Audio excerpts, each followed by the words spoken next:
Hello, Norbert. How are you? Hello, Sai. Fine. How about you? I'm well. It's so good to see you, my friend. And definitively, we want to welcome everyone to the Agility, Resilience, and Anti-Fragility 2022 virtual conference, hosted by, of course, the Anti-Fragility Institute and the Friends of Anti-Fragility. I'm Sai, one of the co-founders of the Institute, and likewise, I have the great pleasure of being with Norbert, community manager and founder of the Friends of Anti-Fragility. Norbert, I would love for you to introduce yourself to our audience. Yeah, thank you, Sai, for having me and assisting you as a co-host in this great conference.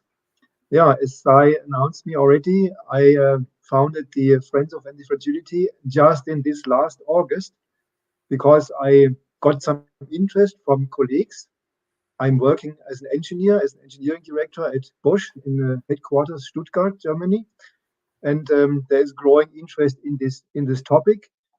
Well, I'm posting quite often about this topic, but also I relate it to the crisis that happens, Corona crisis that are barely over, not even over. We have the Ukraine war, and we have commodity prices shooting up into the sky.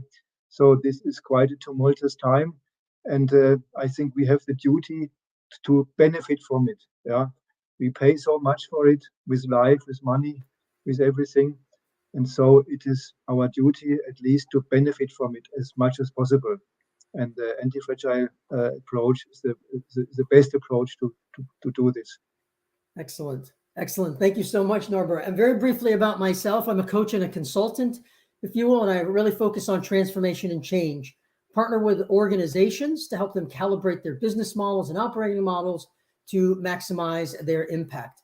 More specifically, as I like to say, I help folks really focus on human nature, their own identity, and likewise the reality in which we live to ensure their aliveness and through that awareness, really maximize that impact. A little bit more about my background. I have more than 40 years, if you will, of experience. And as I like to say, theory driven practice, as well as practice informed theory for impact. Additionally, I've co authored numerous books, in particular, Conscious Agility in 2013 with two dear colleagues, Brad Barton and Mark Ferraro, tremendous individuals, and the Anti Fragility Edge in 2016. Which really focused on operationalizing anti-fragility beyond the fundamentals. Norbert, if you're okay, I'm going to introduce a little bit more about the conference and then ask your perspective, if that's all right, Norbert. Go, go ahead. Excellent. So this event, folks, is really a kaleidoscope of conversations. Norbert and I are very interested in bringing keen perspectives, valuable insights, if you will, and practical approaches to the table. So we'll share experiences, we'll learn from one another, and really focus on those practical approaches that I just mentioned. One of the key things I would encourage folks to keep in mind, the fundamentals around these concepts are well established, if you will, very particularly agility with John Boyd, resilience with C.S. Holling, and anti-fragility with Nassim Taleb. The opportunity is very much operationalizing these concepts and these fundamentals. So I've done some work, of course, in that over numerous years. Norbert has, others have, and that's really what we are interested in, is learning together. So as we like to say, we're on the brink of a new horizon. And in that new horizon, we can really no longer embrace our traditional worldview and yesterday's orthodoxy, but really embrace a modern worldview, re-conceptualize our experience, and really focus on today's reality and as we move forward. So we've organized this event in 3 days around three particular topical areas. Today, it is around fear and leadership. In particular, as you scan the horizon and you begin to experience that horizon, you naturally experience primary emotions, fear being one of them.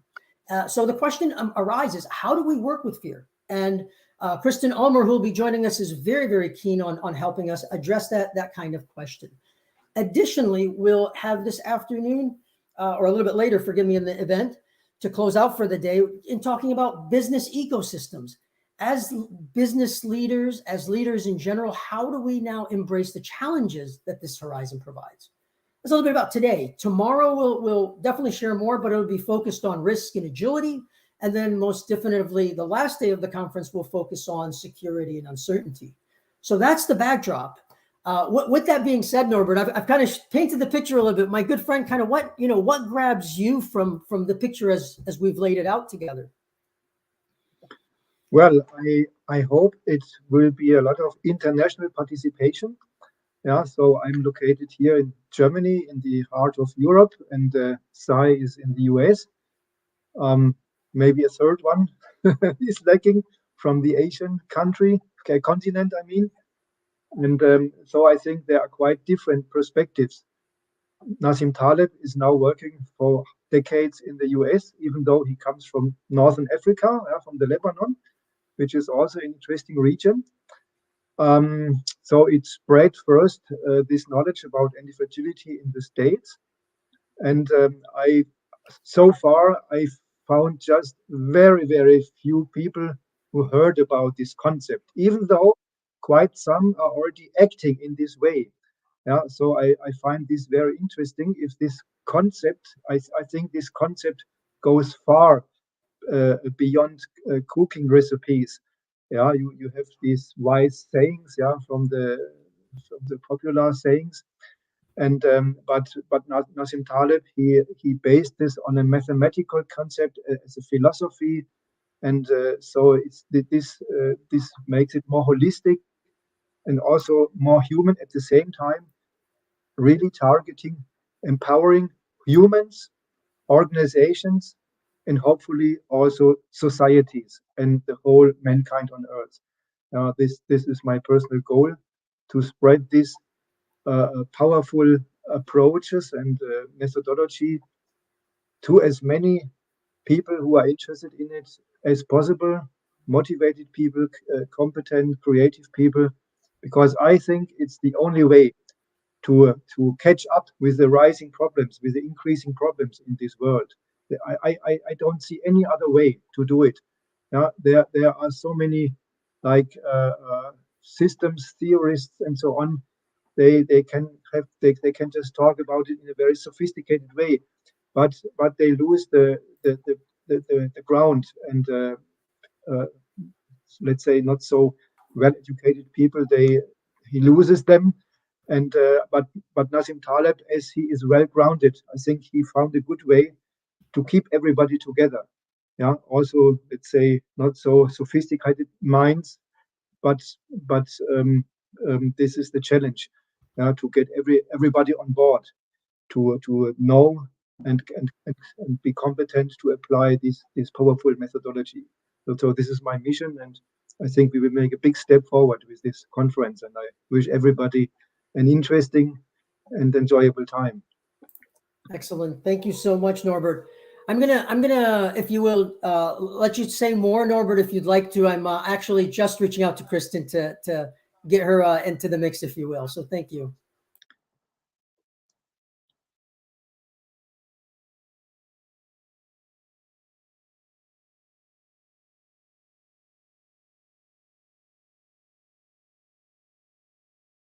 Okay, I think I'm supposed to still say something. Yeah, I founded these Friends of Antifragility in August. It was more or less a spontaneous idea. Yeah, due to the interest of my colleagues, I put together a lecture, a learning session in some open learning events, and it also attracted a lot of participants. And so I wanted to spread this my session, and so my colleague also suggested I just make such a community in the public. So I started this Friends of Antifragility more or less very spontaneously, and soon I have, I think, more than 100 followers, and it shows there is a huge interest in this topic, and we will deepen this interest and make more out of it. Yeah, so we hope for many new ideas, also to do something together. This would be wonderful. Let's hope so. Excellent. Thank you so much, Norbert, for sharing more. And one other additional thing to mention as we dive into the day and the rest of the event, we will experience natural challenges. As Norbert and I have introduced ourselves, the folks that are participating, the folks that are contributing, tremendous gratitude to everyone. we are not, if you will, professional event folks. I'll be very, very clear. So challenges along the way, we will definitively adapt and evolve as we go through the conference. And by all means, this is not our first nor our last. So with all that, Norbert, if you will, we'll take just a minute break here before we start off with Kristen. But thank you, my friend, and we'll talk a little bit later. Thank you. Thank Good you, luck Norbert. all to us. Thank you.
Hello, Kristen. Oh my gosh, I can't believe this worked. I had some serious technical issues. All good, my friend. But I assure you, Kristen, it goes without saying, we will wait a very long time to hear your voice. So please, not a worry whatsoever. How are you? When I couldn't get on, I said, 911, and Siri called 911. That was like 2 minutes ago. A lot of activity for 7 a.m. There you go. There you go. As long as you really didn't need 911, it's all good otherwise. Yeah. Let me get Good. this. Good. Oh, I did, believe me. So it's so good to have you with us. Truly so good to have you. So definitively welcome to the conversation all around, my friend. Would love for you to briefly introduce yourself to the world as they're hearing your voice. Hi, I'm Kristen Ulmer. I'm a fear and anxiety expert. I also speak a lot about innate core values that we're born with. My background is that I used to be a professional skier. I was considered the best woman big mountain extreme skier in the world for 12 years in the world. And extreme means the consequences of failure are either serious injury or death. And I was also voted the most fearless woman athlete in North America. So I have a lot of history and background, real world, in the dirt, background on what to do about fear and anxiety that you're not going to hear about anywhere else. I didn't learn this stuff in college. I'm not parroting the same old stuff that you hear from other people, doctors, psychologists. Like this is my own understanding after 36 years of putting the puzzle together. Beautiful, beautiful. We can't get much closer to reality than what you just described, quite honestly. That's the beauty of kicking off with you. So paint us a picture. Kind of how would you sort of set the stage and introduce us to fear, if you will, and your thinking?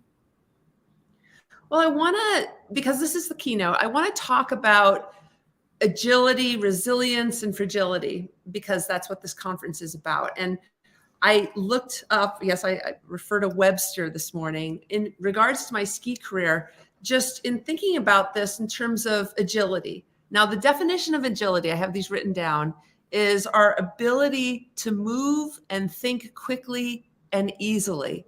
Now, I definitely had that during my ski career, absolutely. The definition of resilience is the capacity to recover quickly from difficulties. Yes, absolutely. I'm all in on that, recovering quickly from difficulties. But then part of the definition for resilience was toughness. Mm-hmm. And this is where I seized up a little bit, because I thought, well, maybe physically, right? You want to be tough, but except let's consider toughness. When we think of somebody who's tough, people say to me all the time, you're so tough, you're so tough. And I actually have considered that an insult. Mm-hmm. And they don't realize that, that's an insult, because whoever is tough is not necessarily very attractive. And I know you know what I'm talking about. And then the definition of fragility is easily broken or damaged. So anti-fragility means, of course, not easily broken or damaged. And yes, in skiing, especially a sport as violent as big mountain extreme skiing, which involves a lot of cliff jumps, you don't want to be easily broken or damaged. Yeah. But now when I consider life, because this is not about me, this talk is not about skiing, of course, or what it takes to be a professional athlete. It's more about life and thinking about things that we go through. Like there's a lot of trauma in skiing, big mountain extreme skiing. I have 4 ex-boyfriends that died skiing. It's not like I was dating a lot of men, right? But thinking about trauma in our own lives, the things that we go through, divorce, failure in business. I recently actually had a divorce. So breaking down the definition of fragility again, easily broken or damaged. Anti, of course, means not easily broken or damaged. I don't really want that in my life. This divorce that I just went through, right? I don't want to become a robot in it. I don't want to become stoic. There's a lot of people that practice stoicism. That'll make it so that nothing breaks you. But of course, like with my divorce or with any kind of tragedy or difficulty that we go through, I had a lot of injuries during my ski career. You'll be broken. And it's just absolutely part of life. And it's part of the growth process. And we all know that, right? It's like when you trim a tree. I just got a couple new plants in my house, and the first thing I did was trim them back a little bit. And we know that maybe they'll look scraggly for a little while, but then they'll grow back more beautiful than ever before. Or the analogy of, there's a lot of forest fires and just fires in California. And like a week after a massive fire that just ravaged an entire hillside, let's take it, there's new growth. Like, what is that? Well, sometimes there's seeds that are so tightly compacted in their shell that it takes the intense heat of a forest fire to open them up. And then the last example of this that I give is Sarah Blakely, the founder of Spanx. I think she's the first woman billionaire in the world.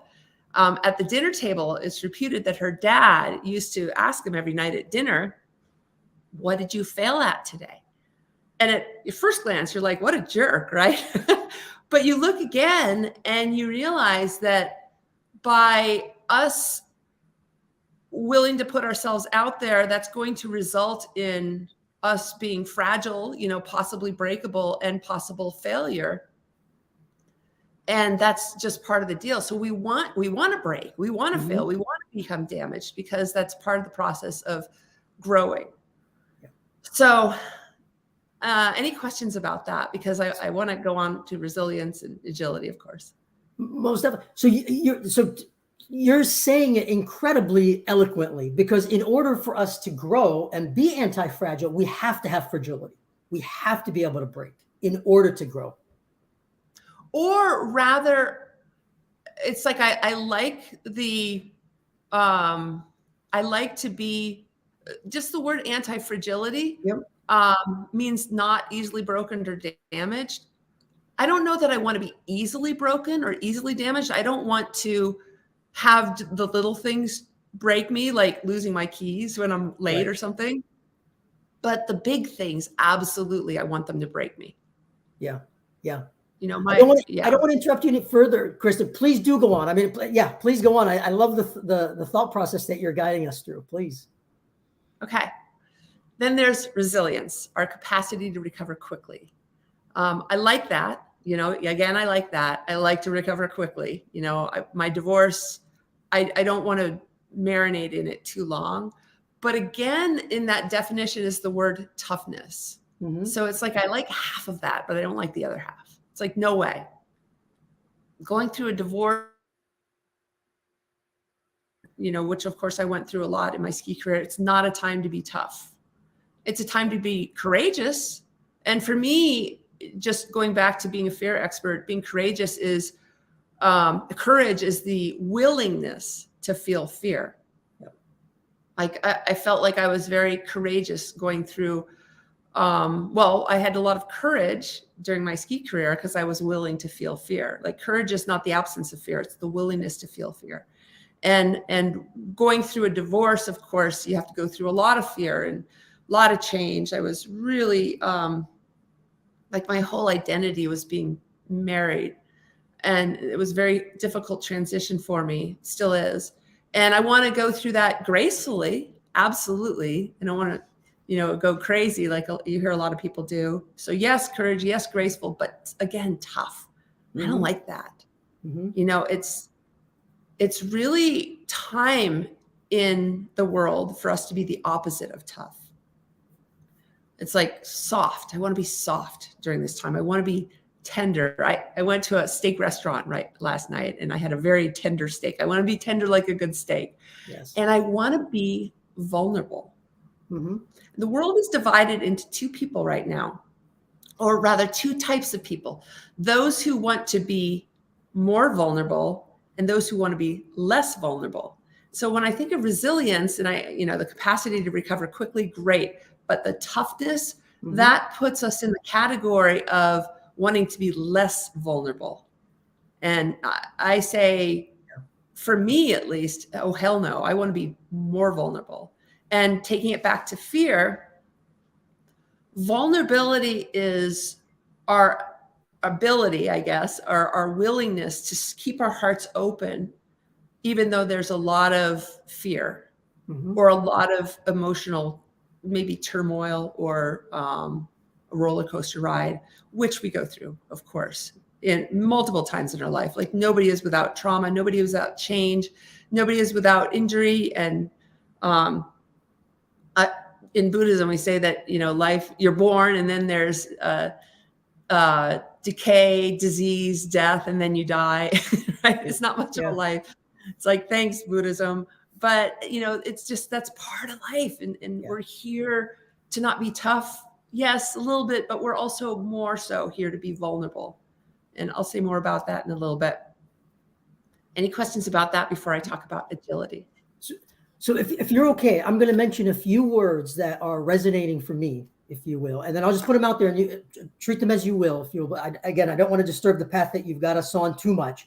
Struggle is very natural in life, is the way that the perspective that I likewise embrace.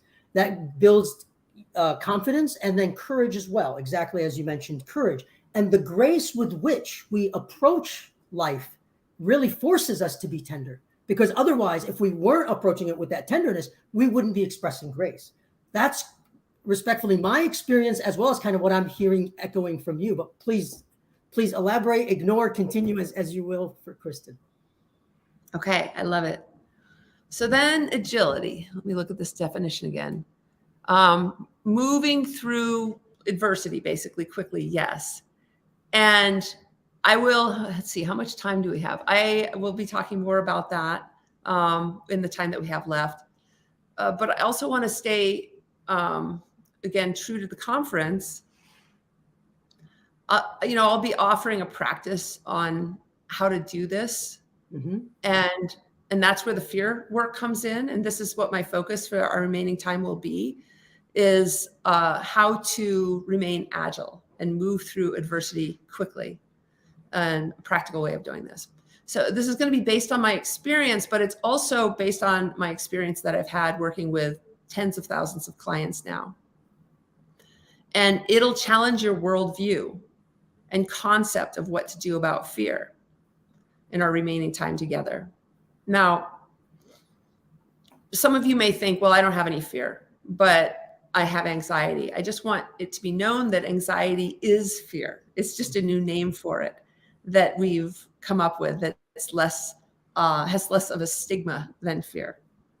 Why it's important to recognize that anxiety is fear is because in the conversation about fear, we want to be more real, raw, and clear about what exactly it is that we're dealing with.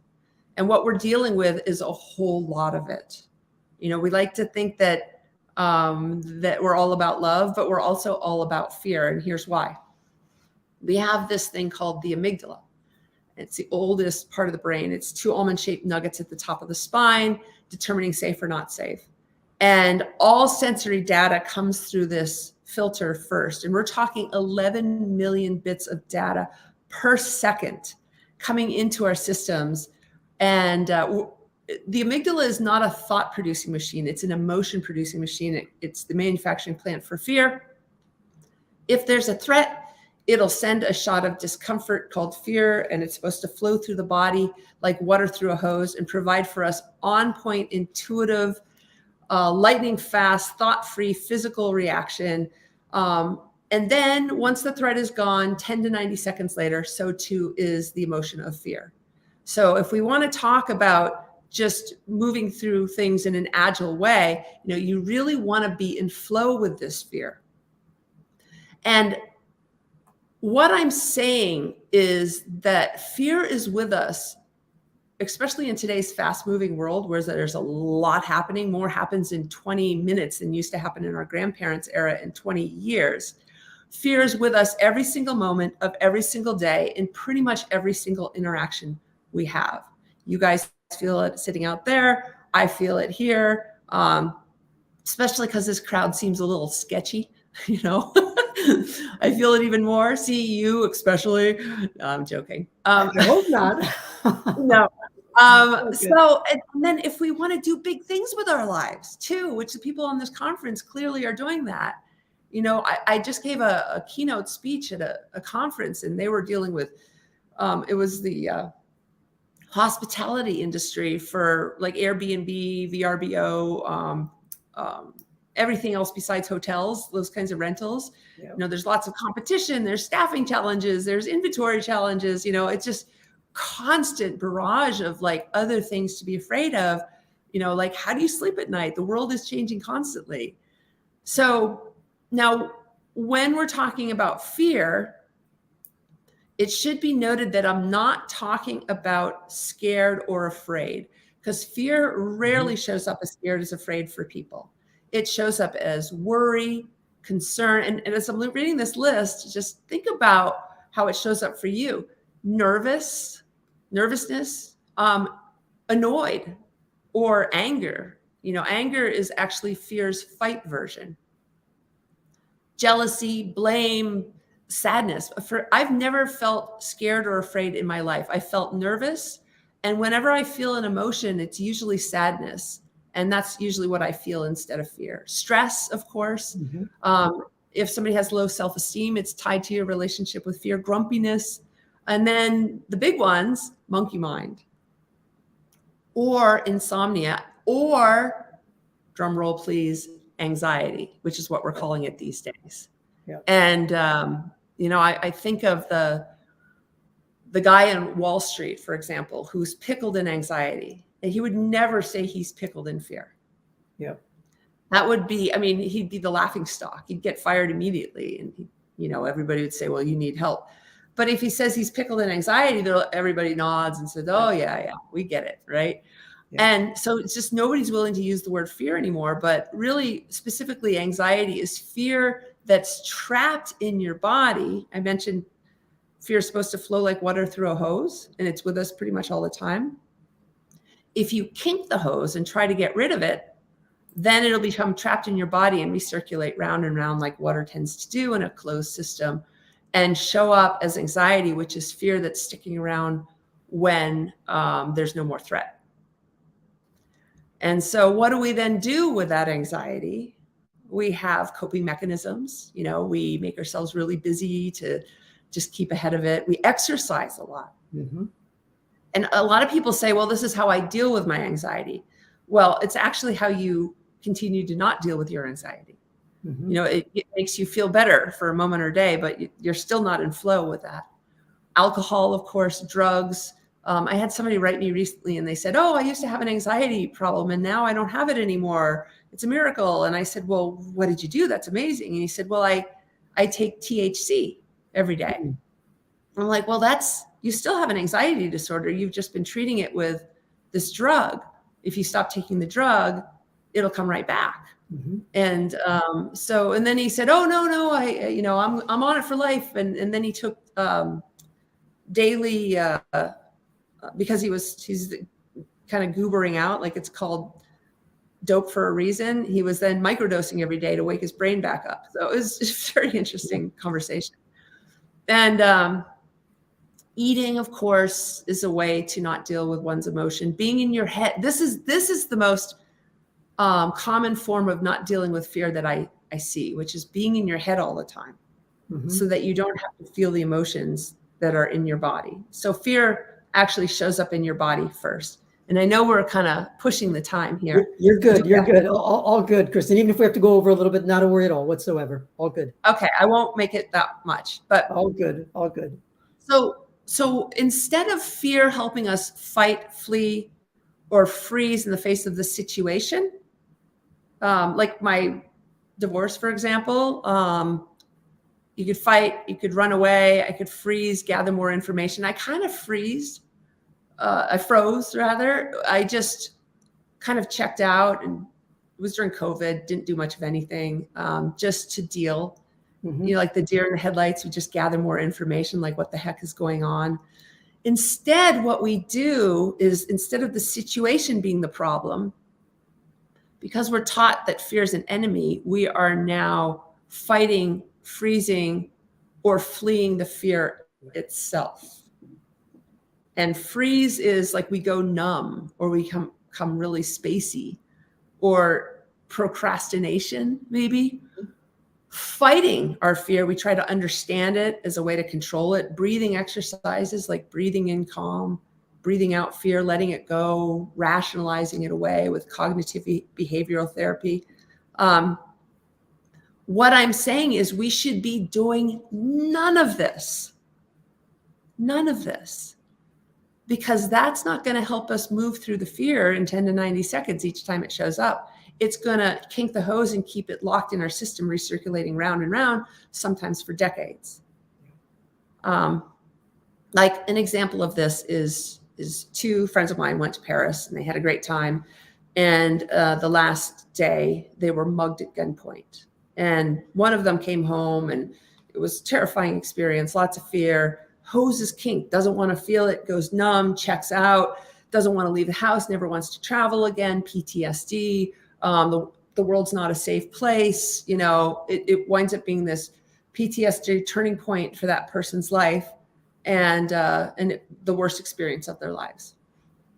The other person came home in flow with his fear, and yes, he was on hyper alert every time he went out for about 3 weeks, and talked about it a lot with people at the dinner table, just felt all his emotions. It wound up being one of the most interesting. Certainly he didn't talk about the Eiffel Tower or the Louvre. All he did was talk about the mugging.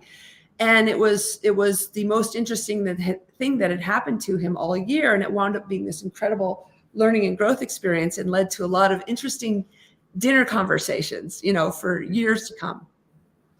So two people, same experience, two completely different relationships with fear, and the fear that was flowing through their hose, not only in that moment, but also afterward. So if you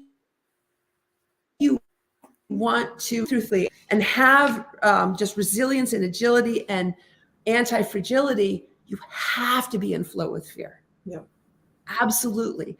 And the same goes for, yes, my divorce, you know, or any kind of loss of any kind, you know, a loss of a job, loss of a child. Oh my gosh.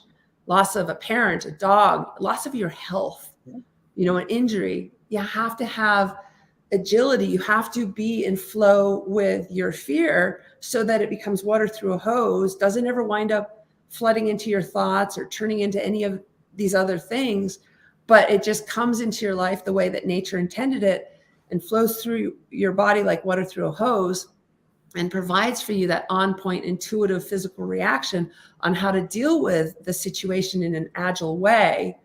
And that is the secret to people that have these three traits. And, you know, but they're not tough. What they are is they're fluid. Yeah. You know, do you see that? Any questions? And then I can give a maybe last bit of advice afterwards. Most definitely. So brilliantly expressed, if you will. I just want to anchor a few elements that you called out again. The discomfort, being in flow with fear. I love the way that you described, if you will, you have to be real, raw, and respectfully to the word clear, I would say human, because you have to embrace your totality as a human being. Don't deny your totality as a human being, which we often do, sadly. And then definitively, I love the way you're describing all of this relative to life, and then really achieving that growth. So I can't say more. I can't say anything in addition, quite honestly, but quite brilliant, Kristen. But please, closing thoughts, anything that you'd like to leave us with in the time that we have remaining together. Well, I've been practicing this through my divorce, and I feel like I've moved through it rather quickly compared to some other people that have gone through something similar. And all I do is, when my emotions show up, fear, anger, sadness in particular, the ones that we don't want to have anything to do with, or that we try to control or rationalize away or try to move past or spiritual bypass fast, I would just, whenever it would show up, just sit and cry. And I just feel fear whenever it shows up. Like, I give a lot of speeches, and it's scary to give speeches. I gave one to 10,000 people, for crying out loud. Like, Mhm. you know, Yeah. like back behind the stage before I was about to go on, I just had this ritual where, and most people would just try to say, okay, I got this. There's nothing to be afraid of. I'm totally prepared. Like they would try to rationalize it away. Instead, I went and found a private space, and I had this thought, you know, it's normal and natural for me to feel fear. Of course I feel fear. And when people call me, do you want to give a speech? They ask me. For me, it's a conversation of, oh, are you interested or willing to feel fear next month? And then, because fear's my thing. And my book, The Art of Fear, was originally titled My Love Affair with Fear. And I kind of have a love affair with fear. So absolutely. Yeah. So I say yes. And, but it's normal and natural to feel it, I thought. And then I went to try and find it in my body. Yeah. And where it was showing up in my chest and my throat. And it was showing up as nervous. And then write this down. It's an equation. Suffering equals discomfort times resistance. So my discomfort was a level 10. Of course it was a level 10. But my resistance was also a level 10. I didn't feel like being there. So 10 times 10, that's a lot of suffering. Yeah. And so I noticed that. I'm like, oh, for crying out loud, I'm about to give a speech about this. And I'm the poster child for not being in resistance to it. So I just acknowledged my resistance, and then I felt my fear. And so by acknowledging my resistance, it went down to about a level 2. It's like a child that has something to say, you acknowledge them, they calm right down. 10 times 2 is a lot less suffering. And then I just, you know, what it looks like to be in flow with your fear is you have to learn how to feel it. Yep. Not thinking about feeling it, but actually feel it. Yep. And it's a physical, no mind experience. So I just closed my eyes and I just connected with my fear, my anxiety, my nervousness, whatever you want to call it, and in my chest. And I just felt it for about 1 minute, and it calmed right down and it let go of me very, very quickly. Yeah. And I went on stage and gave a great speech. So the last thing I want to say with regard to antifragility, and I said this before, but the world is divided into 2 types of people. Mm-hmm.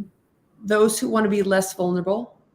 And when I hear that, I think, okay, they want to feel less emotion. They want to feel less scared. They want to feel, or scared's the wrong word. They want to feel less emotion in general, sadness, anger, sensitivity.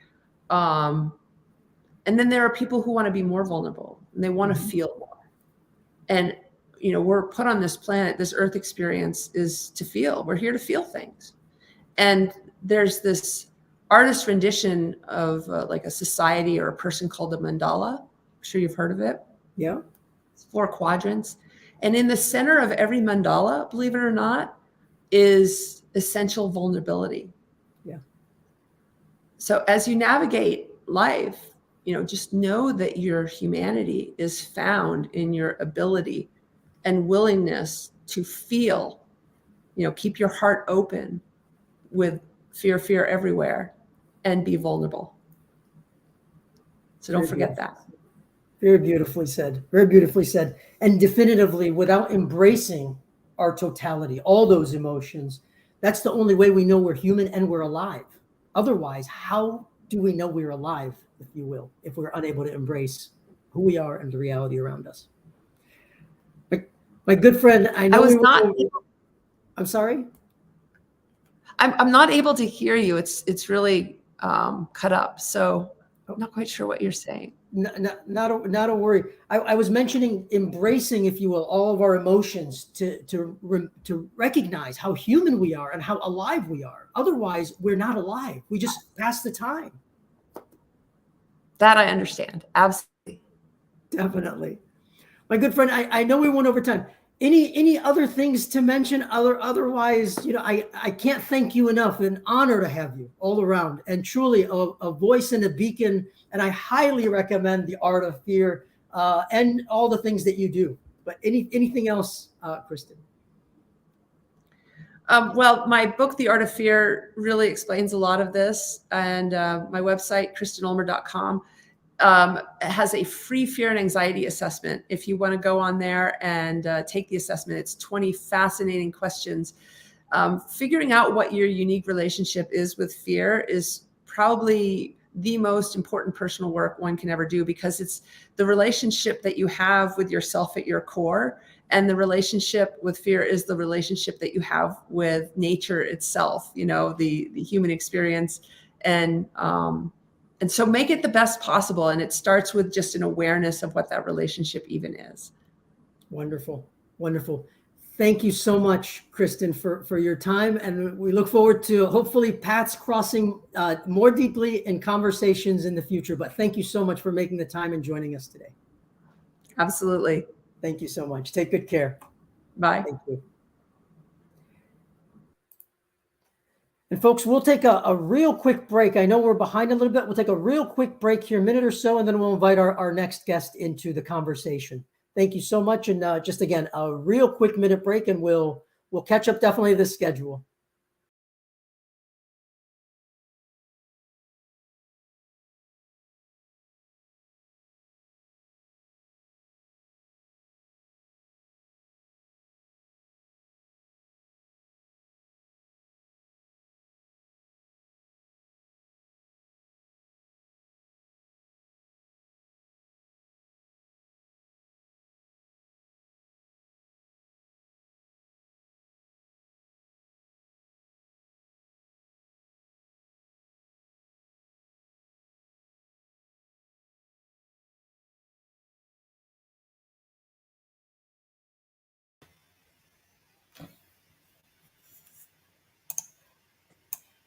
Hi guys, welcome to the conversation. Thank you.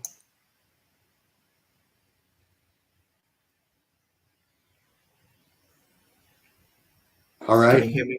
Yes. Good, Can good. you hear me okay? Yes, thank you. Excellent. Yeah, I can hear you well. Welcome to the conversation, and ever so quickly, we'll start with introductions and then get into the conversation. Thank you. Thank you. As you know, I'm Mudassir. I work as leadership and transformation coach. I work with teams and leaders to identify the opportunities and challenges in helping everyone operate at their best. That's the brief introduction from my end. And briefly introduce yourself, please. And also, we will talk about disruptive commercialization. Appreciate it. Thank you, Mudassir. My name is Gaz Alhir. A little bit background on me. First of all, let me thank you for inviting me and the opportunity to dialogue around this very exciting topic. So I appreciate it and look forward to it. A little background on me. Essentially, I have 25 plus years of experience in leadership and in the healthcare marketplace. And that's anywhere from expertise in and experience in commercializing, from strategy, business development, including things like marketing, sales, operations, training and development within a variety of organizations. And those organizations ranged and spanned from anywhere from Fortune 500 companies all the way to mid-sized companies and even startups and pre-IPO companies. So it's a unique but vast kind of diverse background on the commercialization side and the size and type of companies. So appreciate being here today. Wonderful. And pleasure is mine and pleasure is ours to have you here. And that being said, let's dive into what is disruptive commercialization. Yes, Is all, absolutely. Go ahead. I'm sorry. now, essentially, what is disruptive commercialization is all about. Well, let me paint the picture first, right? So many organizations, whether you're in healthcare or outside of healthcare, spend sometimes years, decades to kind of develop a disruptive product, right? A disruptive service. What many companies fail or fall short is once they get this kind of phenomenal product or service, they don't take an approach that's disruptive in how they commercialize it. They kind of use the old adage of, hey, here's what's worked in the past. Here's kind of the blueprint of commercializing in the past. And they don't think about it in the same way, mirroring their phenomenal product that they spent time on and invested resources to develop a disruptive product in the way they commercialize it. So disruptive commercialization at a very high level is just that. Taking a product that's going to disrupt the marketplace, right? And that's for the success of the product, helping patients or helping customers, and taking that same approach as you commercialize to say, how do I do it in a disruptive way that is going to be successful versus just kind of the standard approach that's always been taken. That's really what disruptive commercialization is about. Great. Thank you. Thank you for setting the stage well. And since the COVID happened and it took the world a big time, and is there any difference between pre-COVID and post-COVID on the commercialization and disruptive commercialization? Yes, no, absolutely. And it's at the top of, hey, how do you kind of approach disruptive commercialization in the new world, right? I think COVID and the virtual world kind of put a catalyst on organization having to deal and change in the new world versus just doing it the old way. And so COVID in itself, where organizations weren't able to operate in the same fashion that they were before, had to quickly either devise a plan or make changes to say, how do I operate? How do I commercialize in the new world where customers aren't always, kind of available to see me face to face or available through the same channels that we had previously as an organization, but in this new virtual world. And the virtual world in itself, given that COVID pushed us there, even kind of changed the timing that any one customer or even your employees as an organization have that is available for you to kind of commercialize effectively a product. So COVID was a big game changer in many organizations, and the way they commercialized and operated with customers, and how do we do it in a successful way, kind of given our new world of availability and the different channels, because all of a sudden it expanded the channels that could be used to actually have touch points with customers and with the marketplace. Mm-hmm. Mm-hmm. And yeah, that's wonderful. So in terms of disruptive commercialization now in post-COVID era where things are happening, most of things are happening virtually, how does the meetings or organizational meetings with every customer happening, what is the difference, and how are we using this virtual mechanism to get that happen? No, it's a great question. And at the top of that, before you even get started into how do I do it, right? It's a shift in mindset, because all of a sudden, you've got to think about what is it, ideally you're offering a solution to a problem that somebody has, whether that's healthcare or anything else that we do in the marketplace.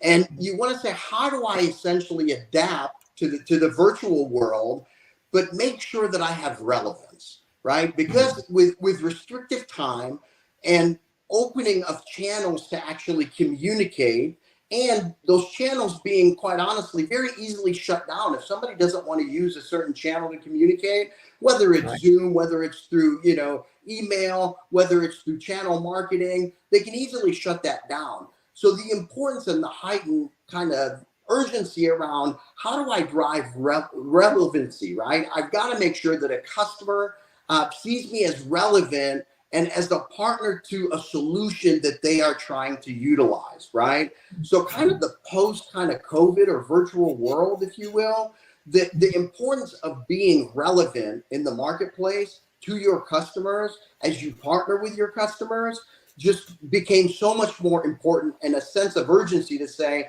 I've got to drive kind of and make sure that I'm proving I'm relevant in the marketplace in order for me to succeed. And that starts with a mindset change, right? I mean, many of the people, whether that's employees or the customer, in if you will, in the old world, people tended to be more transactional, right? It wasn't a partnership, and the relevance was I'm selling a product.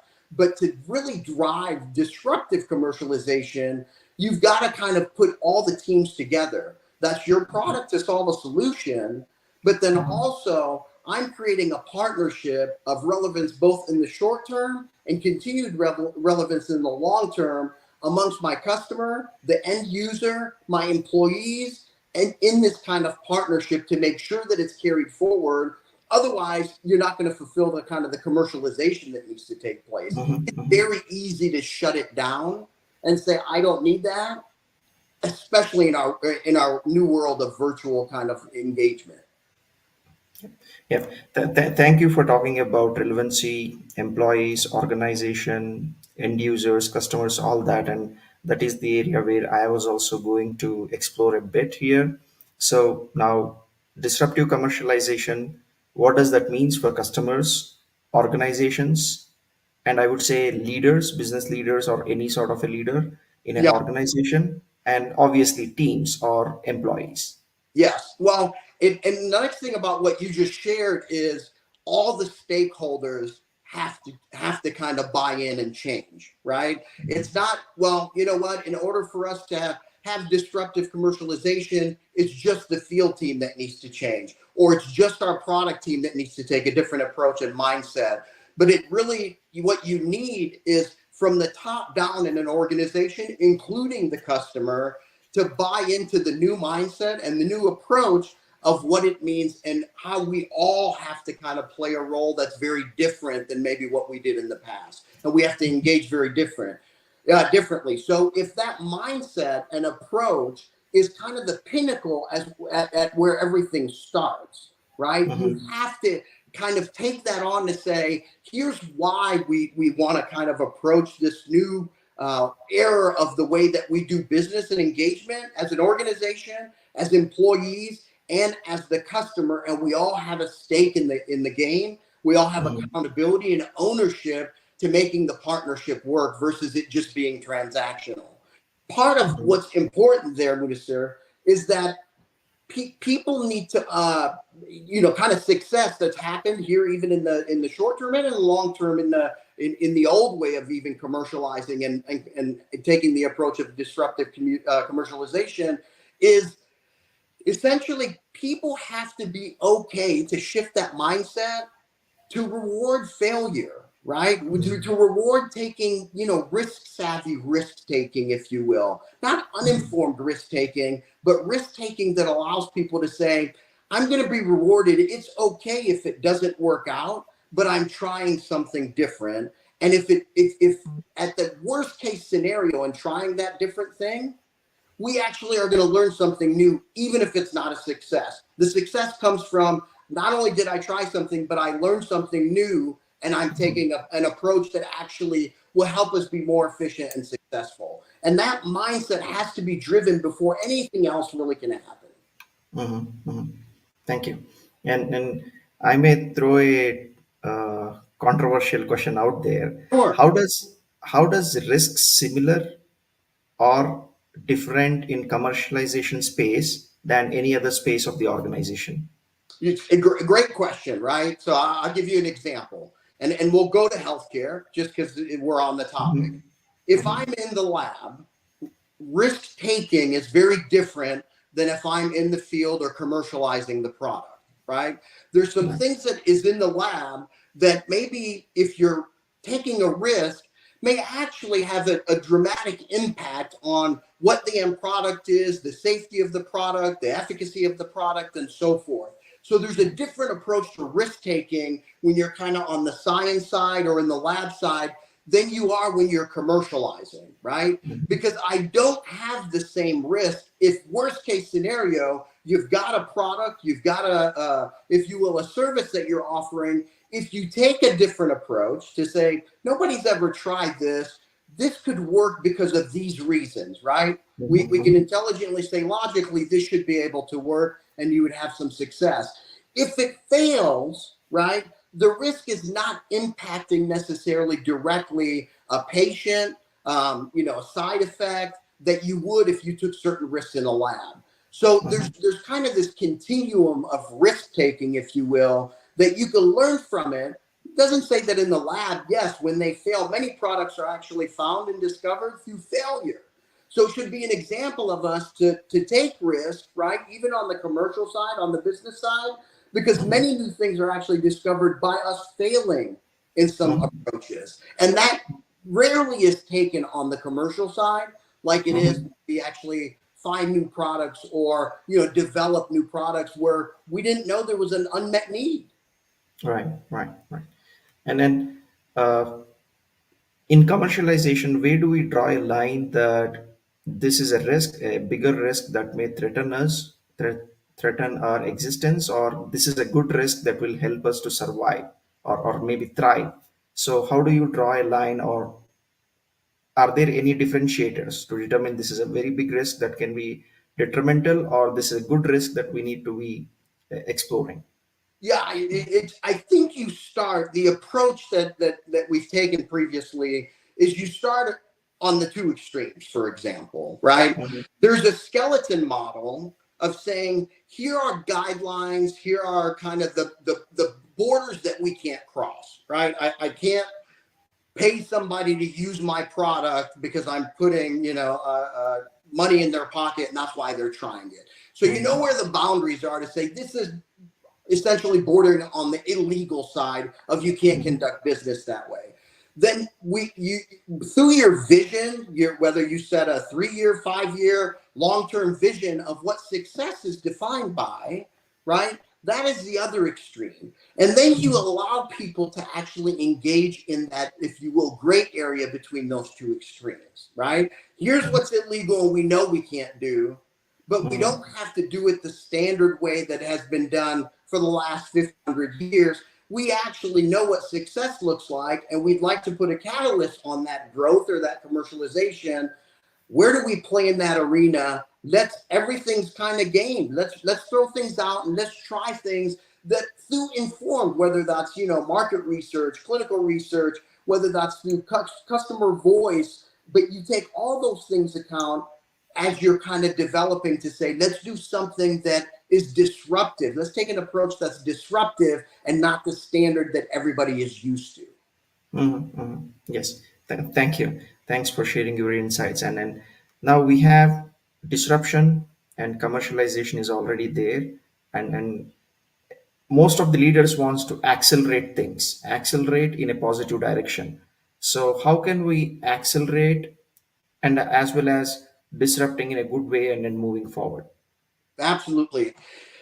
The first and foremost, I think many organizations that I've worked with, we try to take too much on all at one time, right? Instead of, it's almost like, yes, you're looking at the extremes, but instead of saying, I'll give you an example. If I decide to climb a mountain, right? And the mountain is 30,000 feet. If I focus on, wow, that's 30,000 feet, I know I need to get to the top of the mountain. That doesn't change the goal. I would like to hit the summit of the mountain. But if I focus on, okay, that's 30,000 feet. How do I get all 30,000 feet in and accomplish that versus how do I get the next step in? How do I get the next 5 steps in, right? That actually drives you toward success in a much more productive way than trying to take the challenge all at the same time. So in organizations, what does that look like? Especially when you're trying to focus on disruptive commercialization and moving as an organization. When you look at when you look at your organization and your goals, typically people will say all 50 things need to change. Well, it's not realistic, nor is it productive to actually take those 50 things on, right? So how do you devise the plan to kind of in segments take those steps one at a time, or multiple steps? Maybe it's multiple teams that you put together and you take on 3 or 4 things, but taking on everything all at once usually is the demise of somebody not being successful because they try to overhaul everything all at one time. Thank you. That's very interesting. So yeah, with what you have mentioned, I was thinking on growth. So every organization, regardless of the domain, they are focusing on the growth one way or the other way, keeping the acceleration aside. That's right. So how does commercialization comes into the play of sales, marketing, and other departments only to the growth or expand the footprint of the product or the organization?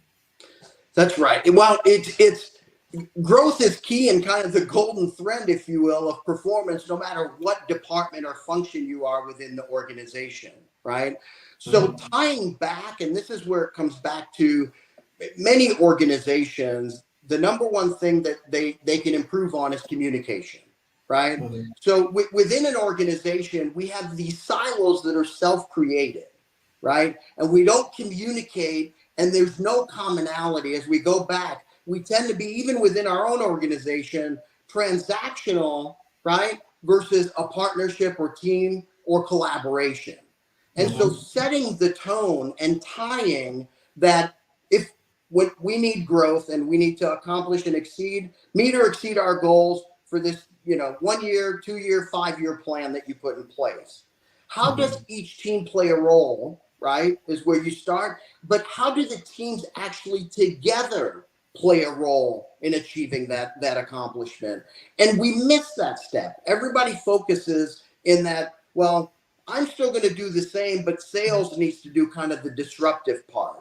That's absolutely wrong, right? It's much bigger than any one function or one individual in the way the collaboration needs to work. We're going to be disruptive, but we have to start with, it may be disruptive within our own function or our own being, and we have to model that behavior from the top of a CEO, executive leadership, all the way down to the individual contributors. Well said. Well said. Thank you. And then thanks for sharing the insights of disruptive commercialization. And as we are at time, if there is one takeaway that you want people to get from our conversation, what is that? Absolutely no. Thank you for having me again. I truly appreciated this. Let me just give you 3. I know you asked for 1. Go ahead, please. More the merrier, please. Yeah. Disruptive commercialization has to parallel a disruptive product or service, right? You can't do one without the other. And so that's the focus. Keep that in mind. You've got to encourage and reward risk-savvy risk-taking. Right? And it doesn't have to be so blatant, but if you're highlighting people that they took it, whether they failed, and that's okay, and we did some learning, you have to encourage risk-savvy behavior or risk-taking as individuals within the organization and the organization itself. And lastly, and just as importantly, it's a culture of change, not an event.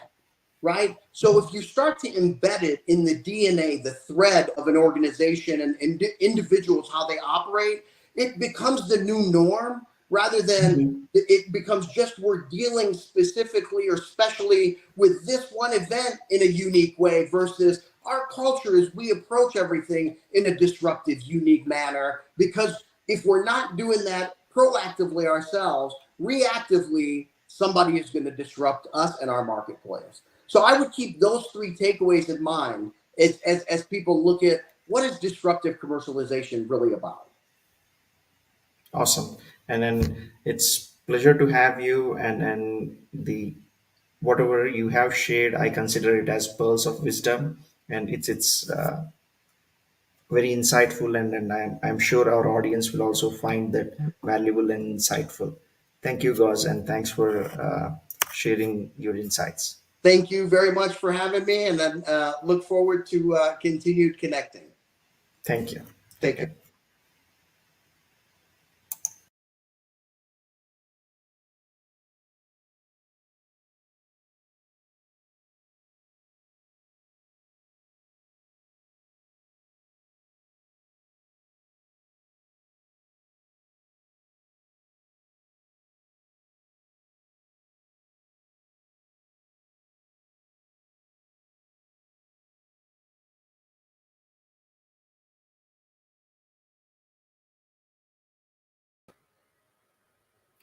So definitely want to welcome folks into our next session here in conversation. I have the great pleasure of being with Igor and our topic, Confessions of a Disgruntled Antifragility, if you will, Evangelist. So Igor, welcome, my good friend. How are you? Hello, Sai. Well, I'm great. Thank you for having me. You're most welcome. You're always great, which is why we have you. I mean, I'll put it that way. So I know you a little bit more perhaps than others. I would love for you to introduce yourself, and then we can get into the topic here. So hello everyone, my name is Igor. I'm based in Poland and I run, I would say I'm a pretty experienced project manager. I've been working in different businesses for, many years. And for like 5 years already, I'm running a really small consulting company called, the name basically tells the whole story. It's called Zero Bullshit Management because I was pretty fed up with bullshit. And a couple of years ago, I got interested in this whole anti-fragility topic. I read, of course, Antifragile by Nassim Taleb and a couple of other books. And by sheer accident, like serendipity, I actually started to train people, and hence the title of this session, because some of those experiences made me just a bit disgruntled. Well said. Well said. Any more on introducing yourself, Igor? Please go on. I don't want to interrupt you. No, I mean, we're gonna by just entering the topic. That's actually, to be perfectly honest, whenever somebody on some conference asks for my bio, I send a really short one, and it basically says that I'm not listing all my certificates, whatever, although I have a bunch of them, because whenever I see the list of those in the bios of other speakers, they always remind me about all those poor managers I met in my life who also had all those certifications, titles, diplomas, etc. Well said. Very, very well said. So I have to ask, if you will, because the name of the topic itself, there's confessions, there's disgruntled, anti-fragility evangelist. So yeah. I'm going to start immediately. What is making you disgruntled? And do confess, my good friend, as the confessions you've mentioned. What makes me disgruntled? Well, let's start from the beginning. A couple of years ago, I'm doing mostly like project team management training, things like that, like project management offices, how to run projects smoothly. But a couple of years ago, one huge company approached me and say, "Hey, you've got this blog," because I actually have this blog which is long dead, but at that time it wasn't. We are writing about anti-fragility. Maybe you're going to organize a workshop for us. I was really happy. The workshop, it was pretty okay actually, and I was ecstatic. Like, I can talk about stuff that really interests me, facilitate change, and then even get paid. But then in the course of the years, I learned that it's not actually so easy. And say, if I compare working in training, doing consulting in the area of project management, my expertise then and anti-fragility, then the project management is way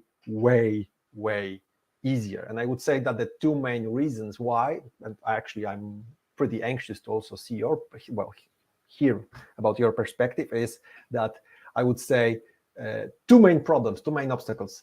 First, people are too lazy / comfortable or greedy to actually change something, even if they say agree that the ideas are pretty smart, they don't do anything about it. And the second is, many people also, they think they get it, but they don't. And especially what I mean is things like risk and everyday risk management. So just an example, maybe I'll start from this, and I would actually love to hear also your experiences. We would talk about risk, how it affects all aspects of our lives, and then we would start a brainstorming session, and I would ask, like, so please give some examples of the risks you can take, like at work or in a private life every day. And I would say 90% of cases, I get answers like gambling and maybe two more, and that's it. And when I bring examples like, hey, but imagine you are starting partnership with some vendor, and you have two options. First, you're going to hire a cheap lawyer, spend less, but risk that, well, if there are problems that your contract is poor, or you're going to invest more, hire a better lawyer, reducing the risk that if things go wrong, if things go south, then your contract will basically protect you. And people are like, oh my God, this is also risk management. And yeah, so that's what about you? Did you have similar experiences? So I love the way you're describing it, Igor. So very, very much so. It's interesting, right? You literally use the same words that I use. People can be lazy, right? Mhm. People can be overly comfortable, and likewise, people can be greedy. There's a balance. Yeah. The way that I always term it is we're creatures of habit. And I Yeah. know, I'm sure there's clients and we're creatures of habit, but those habits are not always healthy. Exactly to your point. Yeah, And I mean, yeah. it's And then when you, it's comfortable, right? It's comfortable. yeah. Or I gotta get back to like being lazy, etc. But I also would like to continue for a second in this area of, say, not understanding the problem fully. And there, I've given the example of risk, and there's also this, because of course antifragility is like a pretty varied topic, right? There are lots of those ideas also from Taleb that you can pick, and one of my favorites is neomania, avoiding neomania. So avoiding things that could have hidden bad, malicious side effects. And this quote, like, absence of evidence is not the evidence of absence. And people smile, people nod, people totally agree.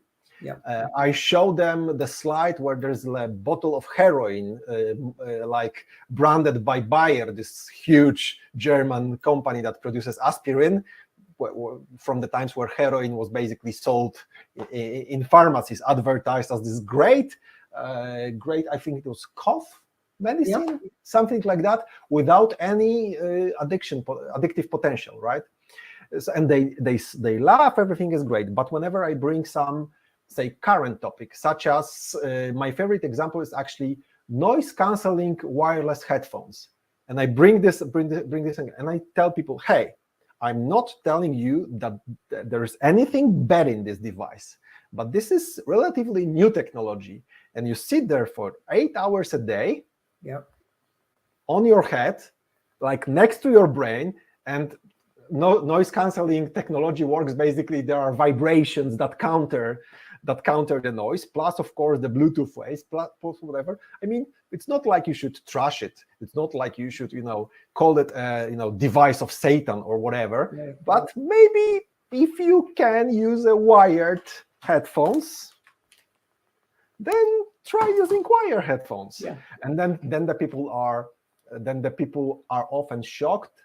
They call me conspiracy theorist or whatever.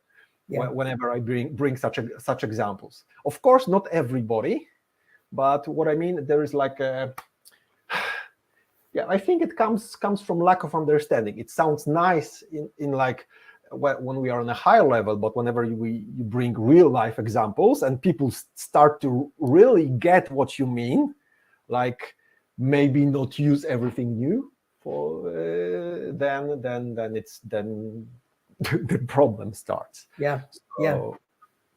Can I comment on that, Igor? Yeah, definitely. I'm looking forward to it. So the as you said, the second problem is the thinking. People think they respectfully understand the concept, but they haven't, if you will, thought about the breadth, depth, the wholeness of the concept, and then how to contextualize it. So when you give the examples, 100% when you it hits them in different ways. It's oh really? That's this. Then we rationalize, right? When something creates a conflict for us, we rationalize it, and that's when it. There's this. I forgot about the psychological mechanism. Whatever. Doesn't matter. I forgot the name. But when you see something that's not actually that doesn't subscribe to your point of view, but it actually contradicts it. It's dissonance, cognitive dissonance. Yeah, cognitive dissonance. That's the one. That's the one. Yeah, exactly. That's what they're experiencing, and so the first reason for my disgruntlement that actually I learned that either people don't get it, and when they start getting it, they start resisting it very hard. And regarding this, and the other, like with being lazy, like eliminating single points of failure. Great idea. Everybody agrees. Like one person has all the knowledge. One vendor supplies you with like a crucial piece of, say, hardware or whatever, or one client brings 75% of your business. It all sounds nice in theory that we should maybe diversify or whatever, but it's not that urgent. We have other priorities. Our strategy it's written into our strategy, but for 2025, or those are things I keep hearing, of course, until the shit hits the fan, and you actually have to address it right now. I've actually, you might have seen it, because I've seen such meme on LinkedIn regarding remote work, and it's like a survey.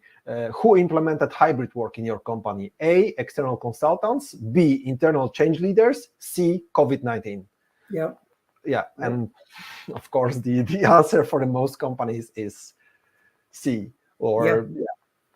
So and there's also redundancy, experimentations, things like that. Redundancy sounds great until the people realize that, it means that we would have less than 100% resource utilization, or less capital for investment, because it means less loans, or even having some backup capital. Then it stops being so. So nice. The reality hits exactly. Can I add a few things, if you don't mind? Yeah, definitely. As you're describing it, it's definitively a paradigm shift. It's definitively a paradigm shift. That is the reality of you and I know it's a paradigm shift, and the reality of people dealing with that.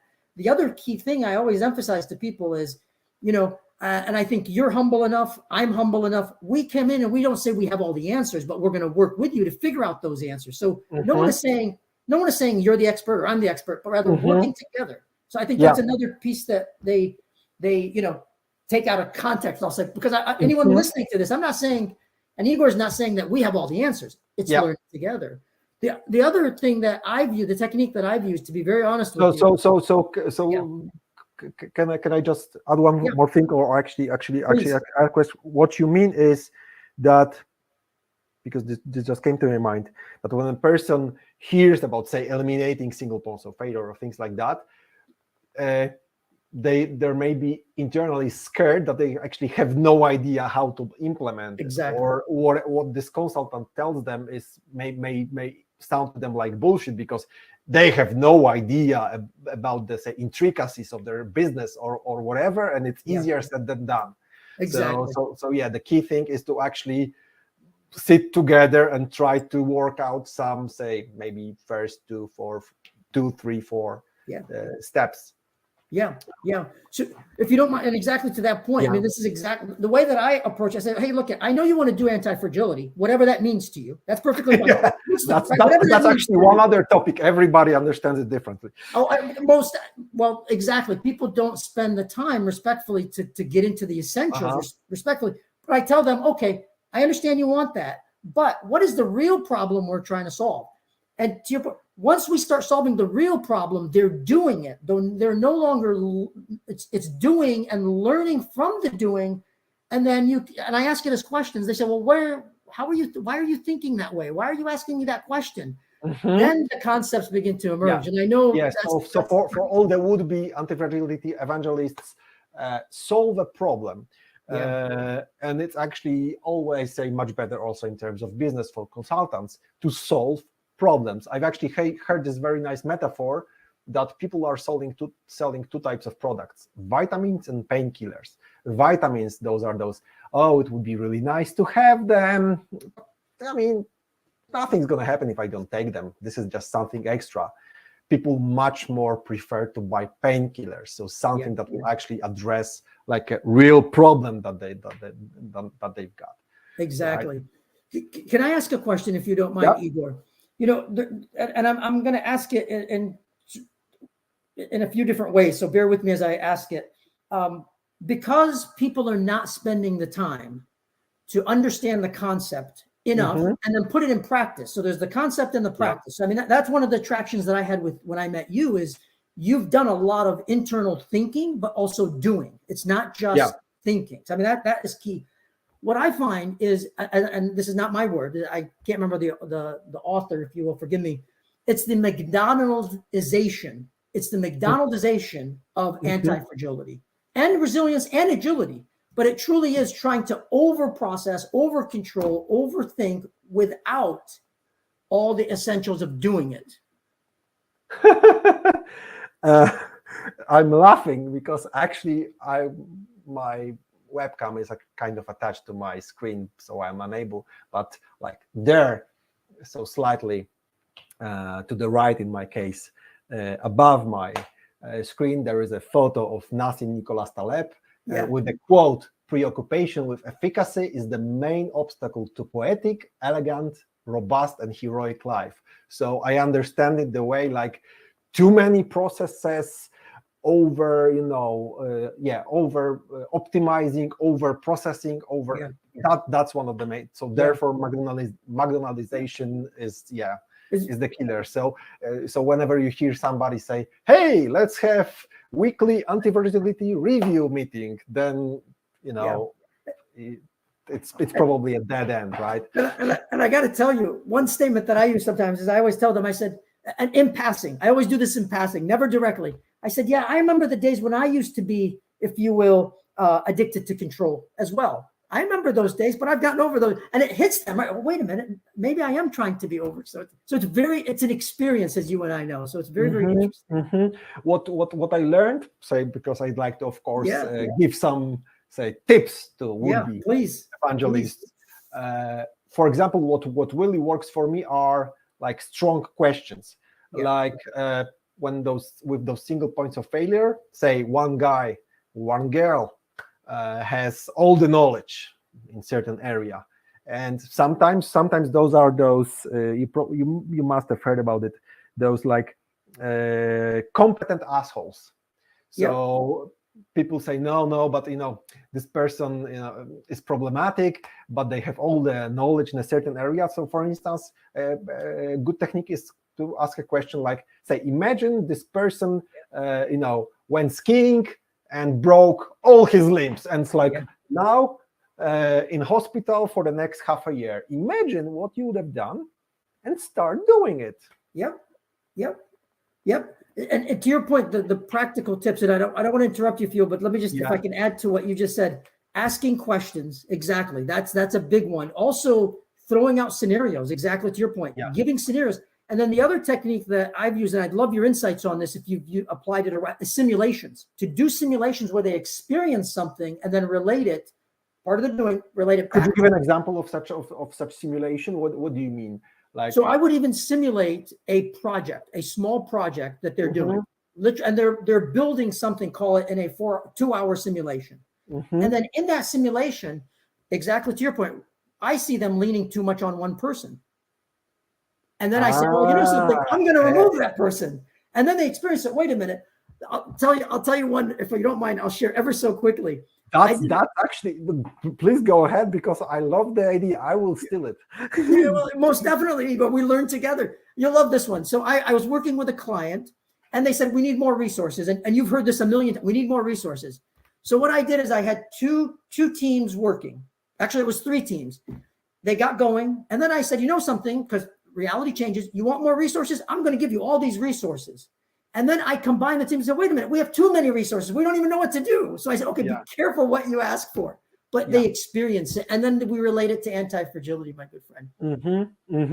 I'm yours to steal. We'll put it that way. So whatever we will learn together. Yeah. So I love the example. So I would say that, my 4 points are: use simulation, learn to use those strong questions, give those very real life everyday example, like not some abstract thinking, like with those headphones, like with this lawyer, because this really puts people attention into the right perspective, and then work. Actually, what we already mentioned, work out with them together, like real actionable ideas, like make them realize that experimentation doesn't have to mean investing $2 million into, say, new product line. It could mean like experimenting with a new technique of planning, or maybe using some shifting people, or appointing different team leader. Yeah. Doing stuff like that, right? Yeah. To give an example, right? When the pandemic struck, some companies already had experimented with remote work, and those companies were like many steps ahead of those who did not. Yeah. So because I've seen like many companies struggling with this remote, they had absolutely no idea what to do. Yeah. Well, there was another question I wanted to ask, because a lot of companies that survived and are continuing to survive the crisis, if you will, and in different forms, they said, well, we're anti-fragile. And I tell them, no, you're probably you had enough fat on you that you survived. It doesn't mean necessarily you're anti-fragile. Or you were lucky. Yeah, exactly. That's the other one I use. So it's very, very interesting. Like e-commerce. Probably it's the same in the US, but for instance, in Poland, not only e-commerce by itself, but Poland has a lot of Poland is pretty famous in terms of say IT people. We've got lots of software houses. So there's actually now a huge boom in the area of software houses who support e-commerce, because e-commerce had a huge increase in earnings because of the pandemic, because people had to stay at home. But this is not due to, well, maybe for some people, yes, maybe they diversified, maybe they experimented, but I would say it's maximum 5% of the companies. For the rest, it was pure luck. Completely. You and I echo each other, my man. Yes, very much so. Very much so. So I know we've crossed our time, but and I'm pretty much ready to wrap up. So we've given I've given, say, my advice. I've explained why I'm slightly disgruntled. Maybe so, apart from this strong questions, real life examples, and actionable ideas, I had a one final one, and get ready for some real backlash once they start understanding. Yes. If there is a backlash, it means that they are starting to get it. Right. Yes. So, and if you want to know more, feel free to just find me on LinkedIn and contact me and challenge me and question. That's pretty much it. Most definitely. And I think that's a great way to summarize it, because the resistance is actually indicating that we are making progress. It's not a negative. It's a positive. Exactly. Yeah. And I give this example on when I'm training project managers, and I tell them, hey guys, whenever you have some a brainstorming session about some important problem, if there's a bunch of people sitting in one room for half an hour, they all agree on everything. There is not a single person that has a different opinion. It basically means that either they just don't care, or they just stopped caring. They don't really believe that say speaking out their mind will change anything. Well said. My good friend, thank you for making the time. I hope we'll have more conversations in the future. It was a pleasure. Thank you very much. Thank you. And by all means, we crossed our time, but we'll continue with the other sessions here after a little bit of a break. So thank you, Igor. Yep. Thank you.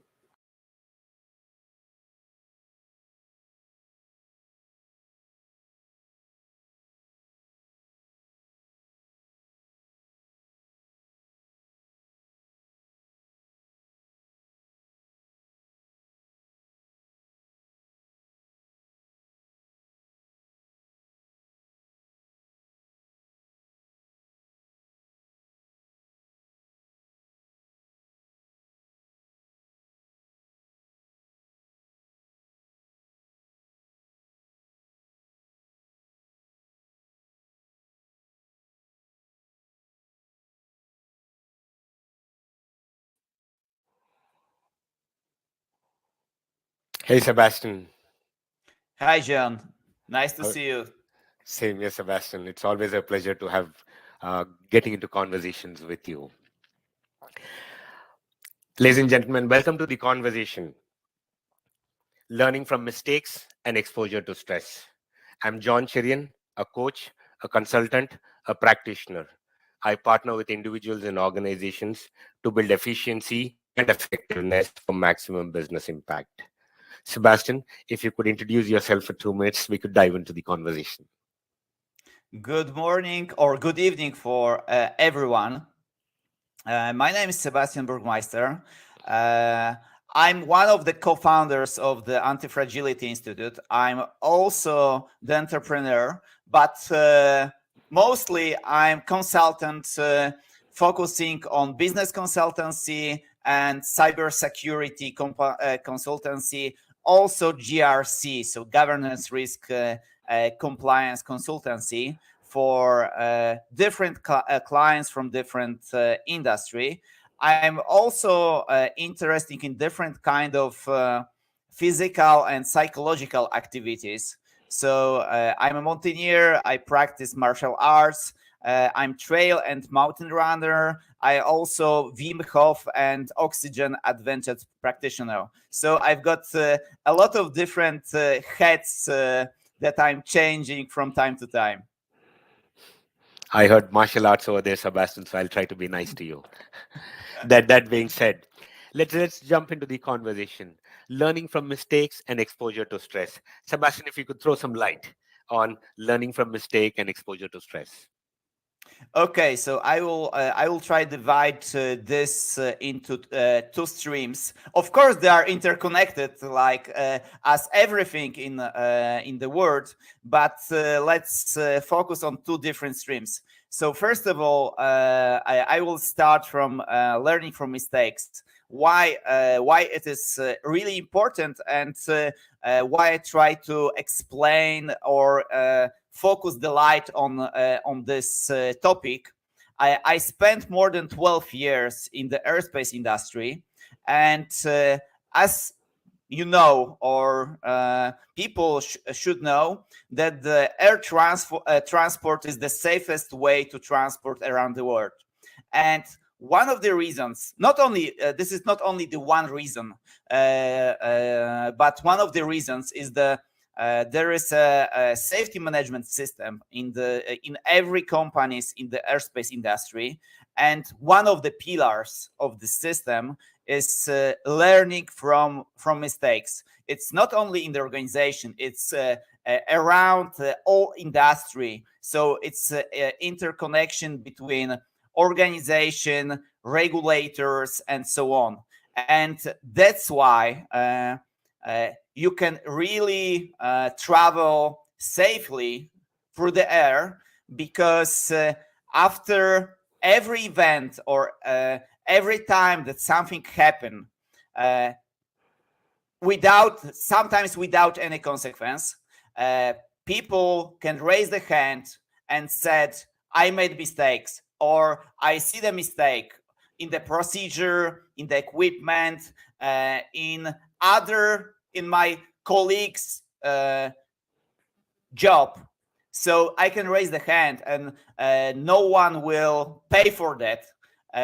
And afterwards, there is information about it, and there is a report, and then we all learn from this event. So the more impact event or incident won't happen, so the people could die. So this is the first one, first stream. And the second stream, it's mostly connected with my outside of business activity, but of course I try to implement it also in my business activity. So the learning from the stress. Mostly I use it as stress to my body or to my psychological psyche.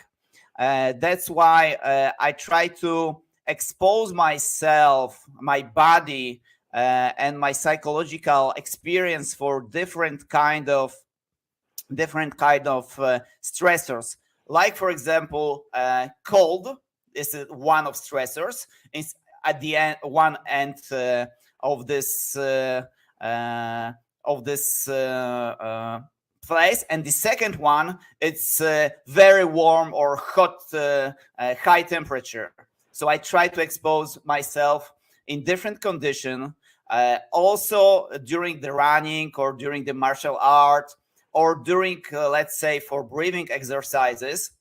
It's always about stressing my body, not for destroying it or to give it too much stress. It has to be controlled stress, but to expose myself to feel what's going on, and to develop myself, to develop my body, to develop myself, and to be better me over next days, over the years.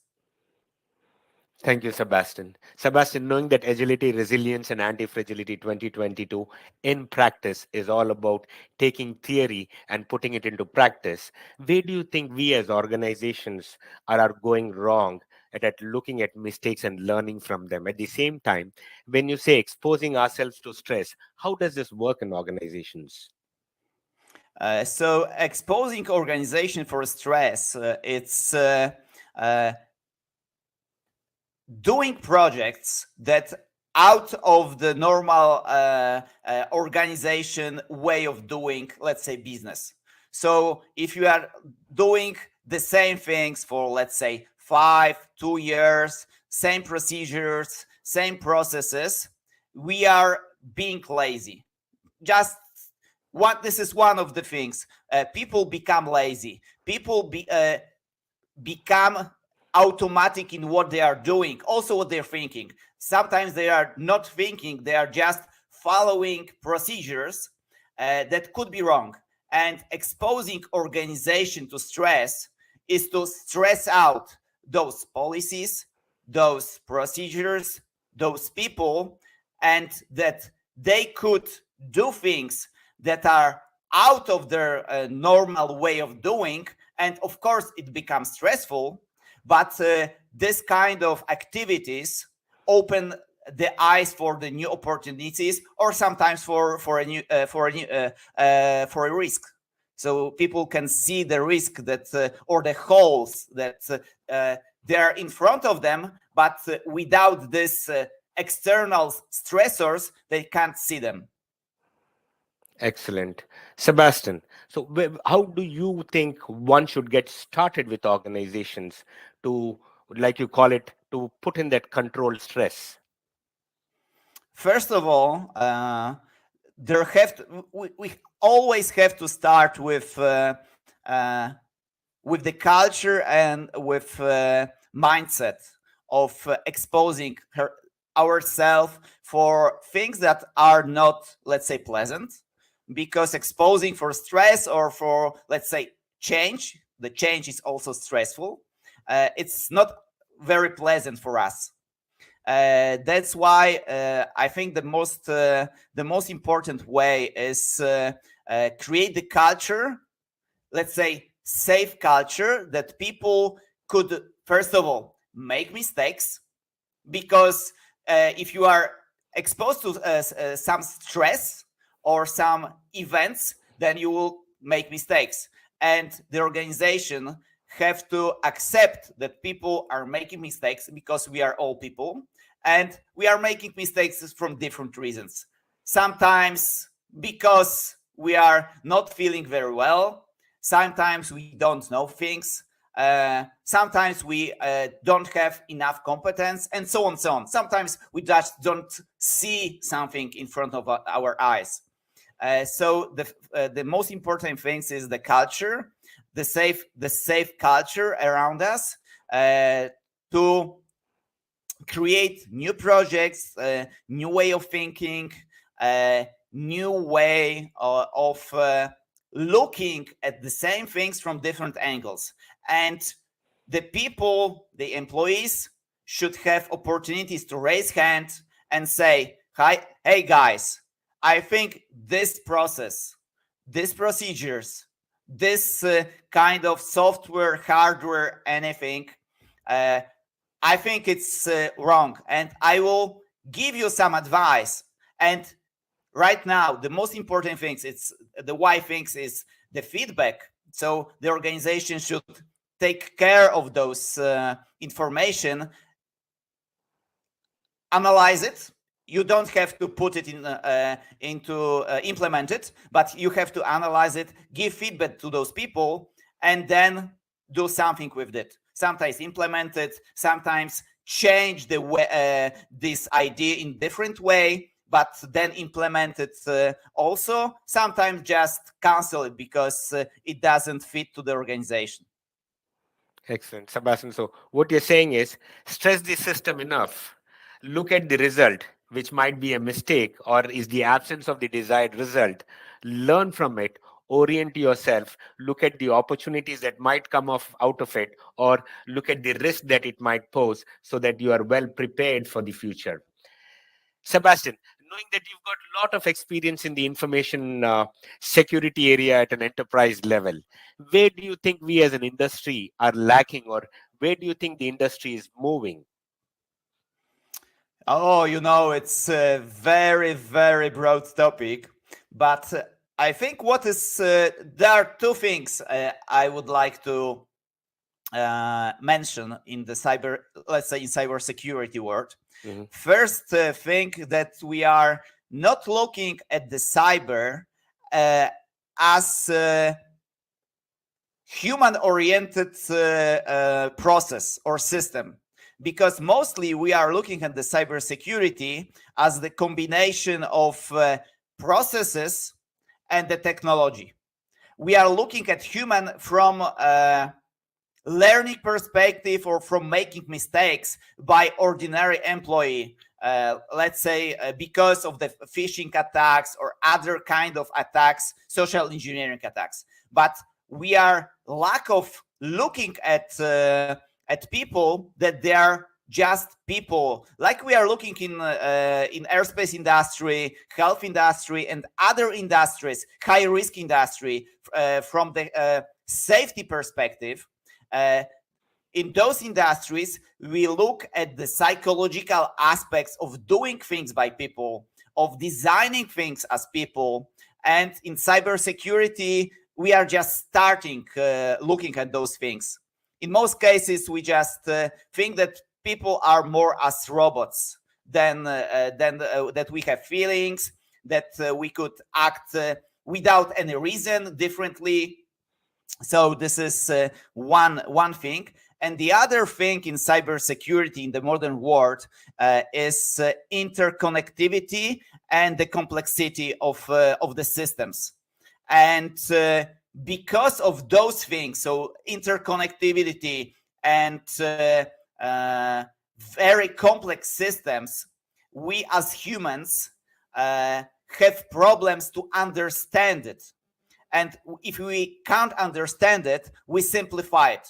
That's why we can't control, or it's very, very hard for us to control very broad system and complex system just because of it. And we try to use simple strategies or very simplistic strategies to manage those things, and we don't take into the consideration that we have to implement chaos management around this, because it's too big to understand it or to manage it. So this is, I think, two most interesting topics for the cybersecurity for the future. Thank you, Sebastian. Sebastian, knowing that a good number of our audience are leaders in their own aspects, right? Where do you suggest they get started, knowing that this area is vast and it's still pretty immature, at least from an market understanding standpoint? Where do you think we get started on this? Another hard question. John, it's really, really hard to answer those questions. I will just give some hints that work for me, but just for me. Of course, everyone have to try it for themselves and try to find the best strategy or the best way of doing business, doing things that it's connected with every person differently. So what I'm doing, it's I'm trying, because there are different things around us, different concepts, different strategies. I try to take only one thing, just one thing from vast things around me, and just try it. Just one thing, and try this exact thing to do this. Just experience it. Just to feel take information, if it's working, what's not working, because sometimes one tool will work in one organization, in one situation, and the same tool that will work in all around the world in some particular situation, in some context, won't work.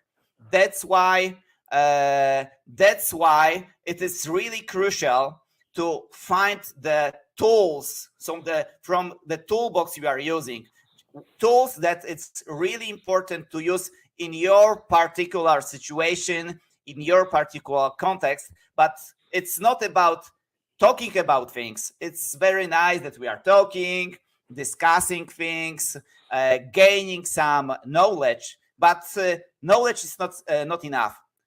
The most important thing is to experience things, to gain anything from what we are doing and the feedback from it. Thank you, Sebastian, because like you said, the context is very important. There is no one tailor-made solution for all the problems over there. Sebastian, here's something for you. Knowing that you've worked with so many organizations and individuals, what do you think are the major problems or challenges that we are facing out there in the market? Wow. Okay, so there is one thing that it's really common, especially if for big organization, because it's also depends on the size of the organization. But the bigger the organization, I found the lack of good communication. I think it's the most important problem in the cybersecurity, in the risk management, in compliance, in business management. Everywhere I go with some kind of projects, even when I was working in the airspace industry, I see the same problem.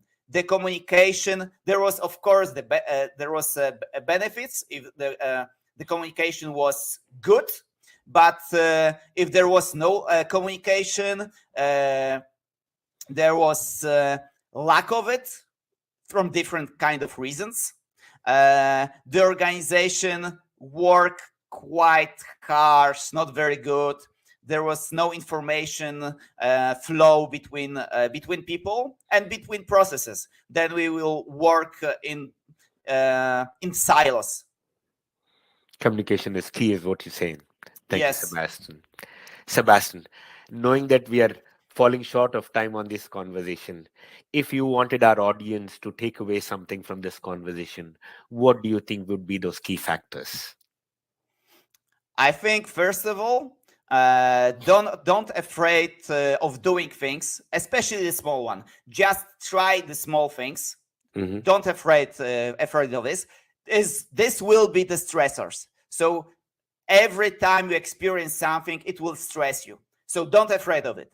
And then if something doesn't work, look at this and try to find what happened good or bad from this experience, so then learn from it. So the other idea, learning from mistakes, learning from failures. So those two things are, I think, very important. Try to experience things and then try to learn from what you gain from it. Thank you so much, Sebastian. One is consciously put stress on the system. Two is don't look at mistakes as something negative. Look at them as opportunity to learn and reorient yourself towards the goals that you're working towards.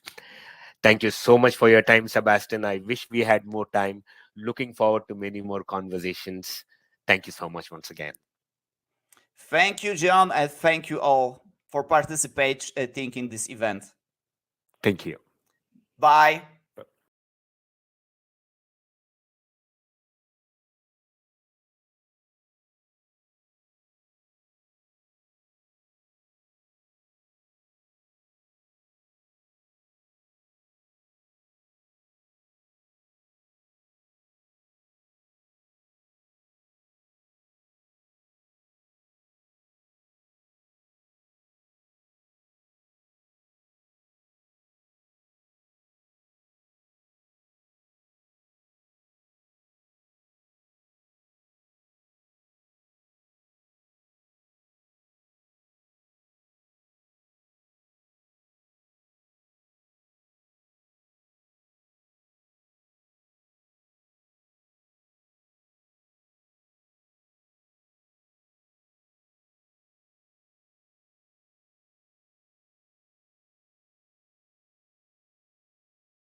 Hey viewers, welcome back to another exciting conversation on the Antifragility radar. To talk more about this, let me invite Tipiti, Sabina, and Erlana to this conversation. How are you guys doing today? Hello, everybody. Hello, John. Everybody. It's very nice to have you all here. It's a pleasure to be here. Yes, so excited and thrilled talking here from Brazil for all around the world. Yes. Excellent. This is the beauty of going virtual and making the world a smaller place, right? Before we jump into the conversation, a quick introduction on yourselves, please. Okay, so I'll start. Yes. Hi, I'm Tipiti, and I am a creative facilitator and also a zeitgeist literacy. I'm very interested in literacy of the zeitgeist, how we connect to the context using our language. Nice to be with you. Erlana. Hey, hello. Hello from Brazil. I'm Erlana Castro. I've been into advertising and marketing for 30 years as a creative strategist. And I also teach at a business school, creative innovation, these kinds of things, and design learning experiences and tools for creativity. Sabina. Hello, I'm Sabina, also talking from Brazil. It's a pleasure to be here with all of you. I hope we have a very nice conversation. Well, I am a trend hunter. I'm a cool hunter, a futurist. I brought this methodology to Brazil. I'm a pioneer here in Brazil, bringing cool hunting to the country. I am also an educator, also teaching at this business school. Teaching innovation, and I am also an ontological coach. So this is our composition here, and we are all three co-author of the Antifragility radar. Excellent.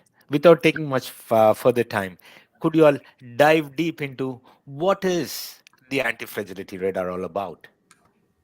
Well, John, to explain the Antifragility radar, we would like to introduce a short video we have produced to present this video at South by Southwest in March.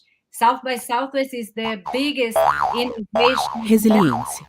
And we produced this video, which is a short resume of our innovation tool and also our research question. So please, Sai, could you play the video? Resiliência. Termo da física que indica a capacidade que uma mola tem de voltar a seu estado original. Antifragilidade. Conceito criado para lembrar que mola não pensa. Mas nós sim. A expectativa de vida mudou. E a expectativa de como a gente vai viver é preocupante.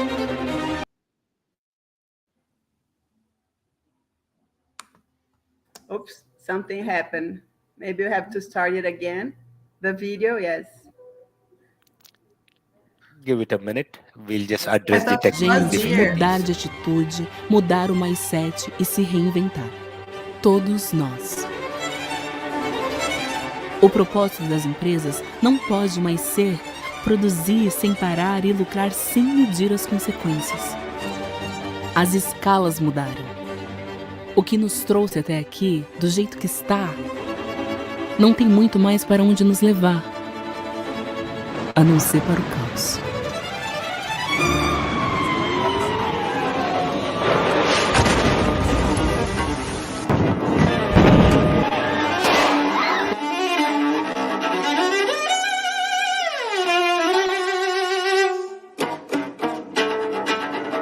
A equação do capitalismo ficou mais complexa. E as empresas que ainda não entenderam isso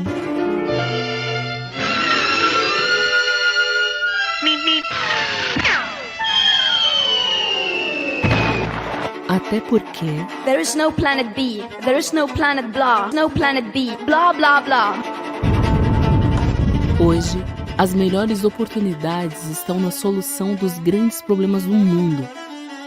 Bem diferente de pensar que fugir do mundo é uma oportunidade para resolver os nossos problemas. E Marte não parece muito legal.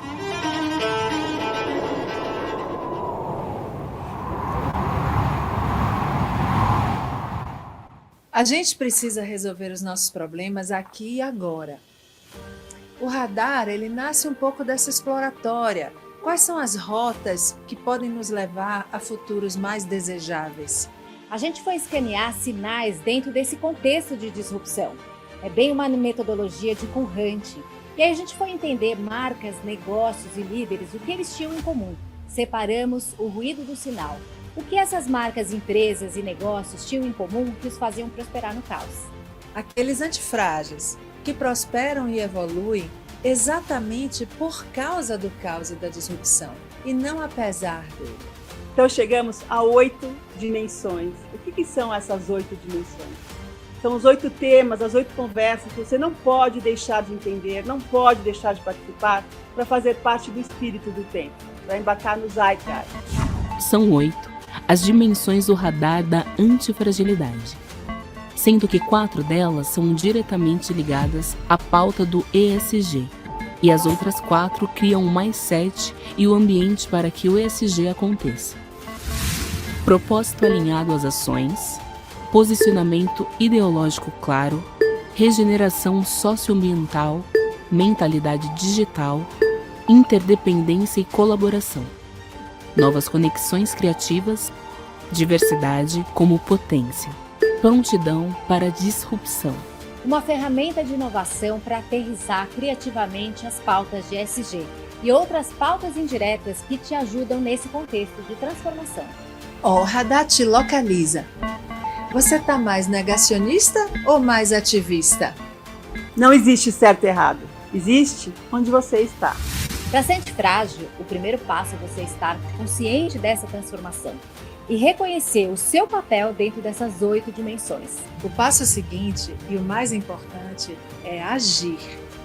Assim, simples, da consciência para a agência. O radar te localiza como um GPS e te dá rotas de evolução e rotas de ação. A mola, lá do começo, estica, se estressa e volta para a mesma posição. Tentar voltar para o mesmo lugar com uma mola não dá mais. E por quê? Simplesmente porque esse lugar não existe mais. Radar da antifragilidade.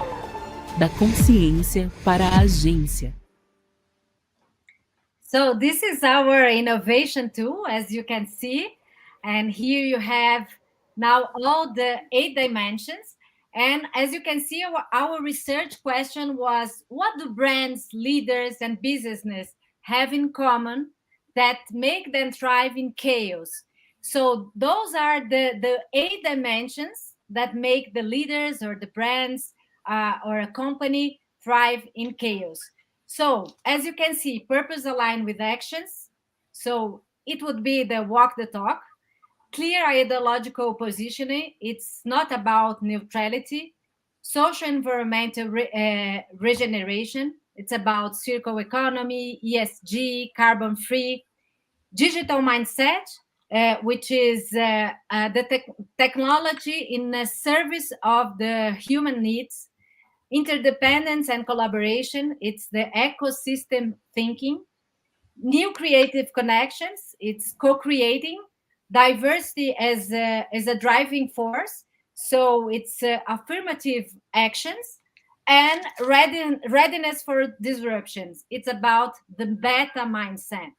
So those are the 8 dimensions, and this is about the how antifragility works, not only the what is about antifragility. So our tool could help brands, leaders, and companies on the how to be anti-fragile. So for that, we came up with an innovation tool, and we would like to present this innovation tool. So Chippy, could you tell us about our scale and how does it work? Yes, well, I invite you to pay really attention to this because it's so important.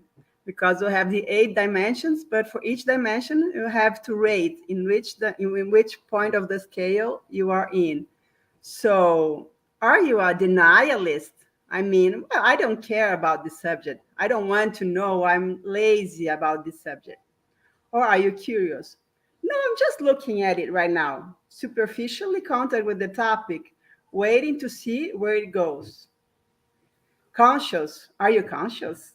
Very informed and aware of the criticality of the topic and my responsibility for it. Wow. Maybe you're engaged, involved, committed, participating in the movement, bringing into you. Or are you an activist? What it means to be an activist in our radar. It means that you're leading the discussion, evangelizing, mobilizing, making it happen in and around you, pulling the movement. So those are the 5 points of our scale. But Sabina, tell us what it takes to be anti-fragile in our radar. You have to know the dimensions. You have to be aware of the scale, but it has like a small secret. Where is it? What is it? Well, in a bit, we will experiment our tool with all of you. But first of all, we would like to show this from 3 to 5. It's from consciousness to agency. So the message of our radar, it's from consciousness to activist. The first thing to be anti-fragile, it's to be conscious, is to be aware, to know about your responsibility on the 8 dimensions. So a company or a person will be considered anti-fragile only if all the 8 dimensions are at least on the level of consciousness. If not, you have to raise the bar and bring it to the consciousness.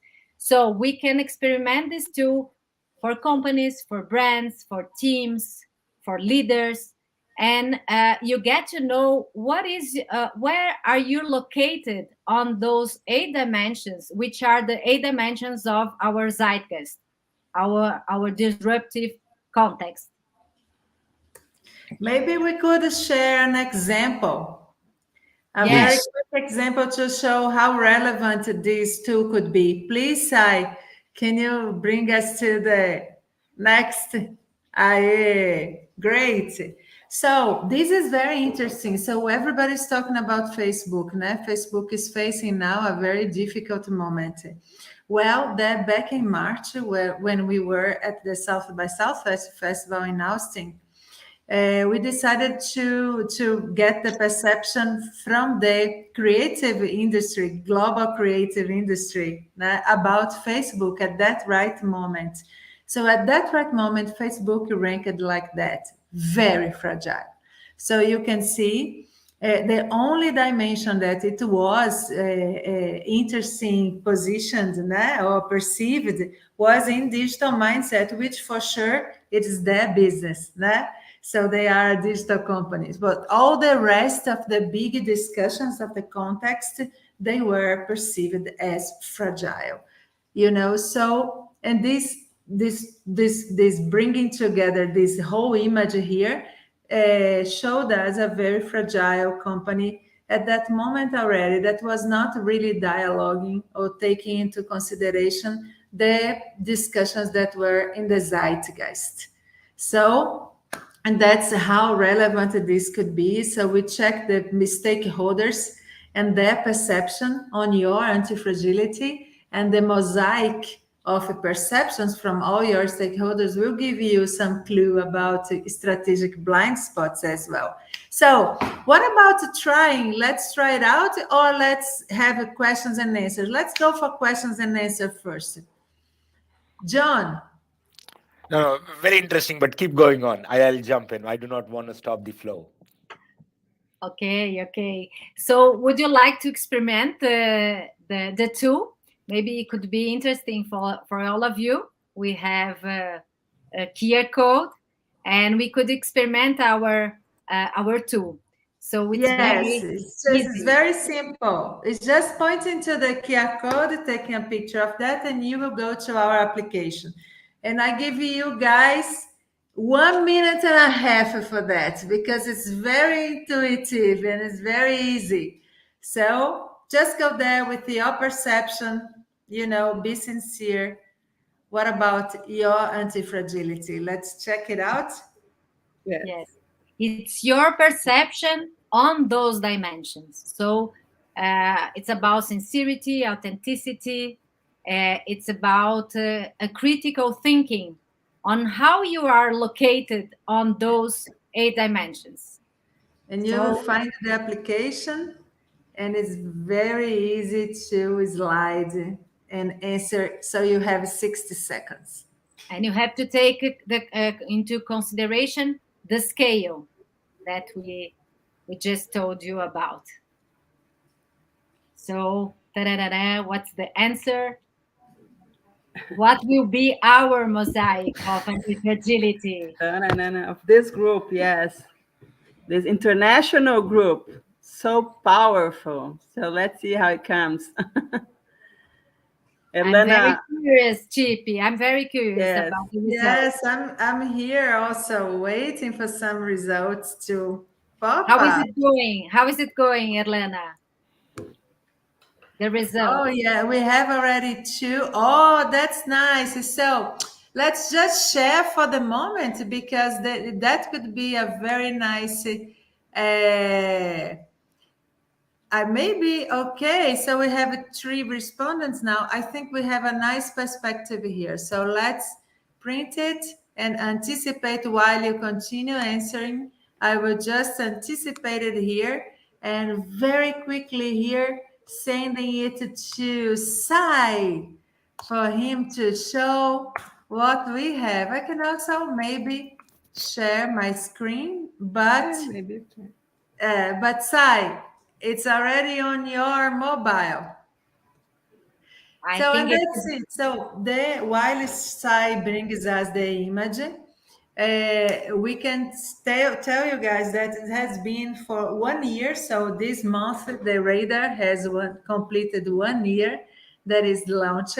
Officially, we launched in November, but we launched it globally in our creative community at the South by Southwest last March. And we have been working with 13 companies so far, and we participated in 2 big festivals. And this opportunity to be here in this movement of anti-fragility is very nice. We are very thankful. So, Sai, if you have if you are ready, we are ready. If you saw the chat, Norbert wrote, "This is the best conversation so far. Use crisis and chaos to innovate, motivated by the anti-fragile approach." So thank you, Norbert. It is. It's so attached to the context. It's if you don't look at the context, you're gonna be hit by something, by a big wave or a big wind. So as the results are being compiled, I see 3 beautiful people from 3 different walks of life come together with one goal, one mission. What is the story behind this? How did this happen? Wow, it's a very interesting story. Well, we are all located in Brazil. As we said, I am a cool hunter. Elena worked in publicity and is a creative strategist. GPT has this tool that helps people to dialogue with the words of the contents. And we both came together in the pandemic. We did a live together, and then Elena was designing a teaching an event, a publicity event here in Brazil. And so we came together to design this event together with her, because we have to bring people outside the class, because we didn't have vaccines here yet. So, and we work so nicely together that we started with a small project. We looked at the Great Reset from Economic Forum, and we interpreted in a creative way this movement. And then we were in a big company, Danone, and Danone came up with a big question for us: how we can download all this complexity in our business, in our daily business.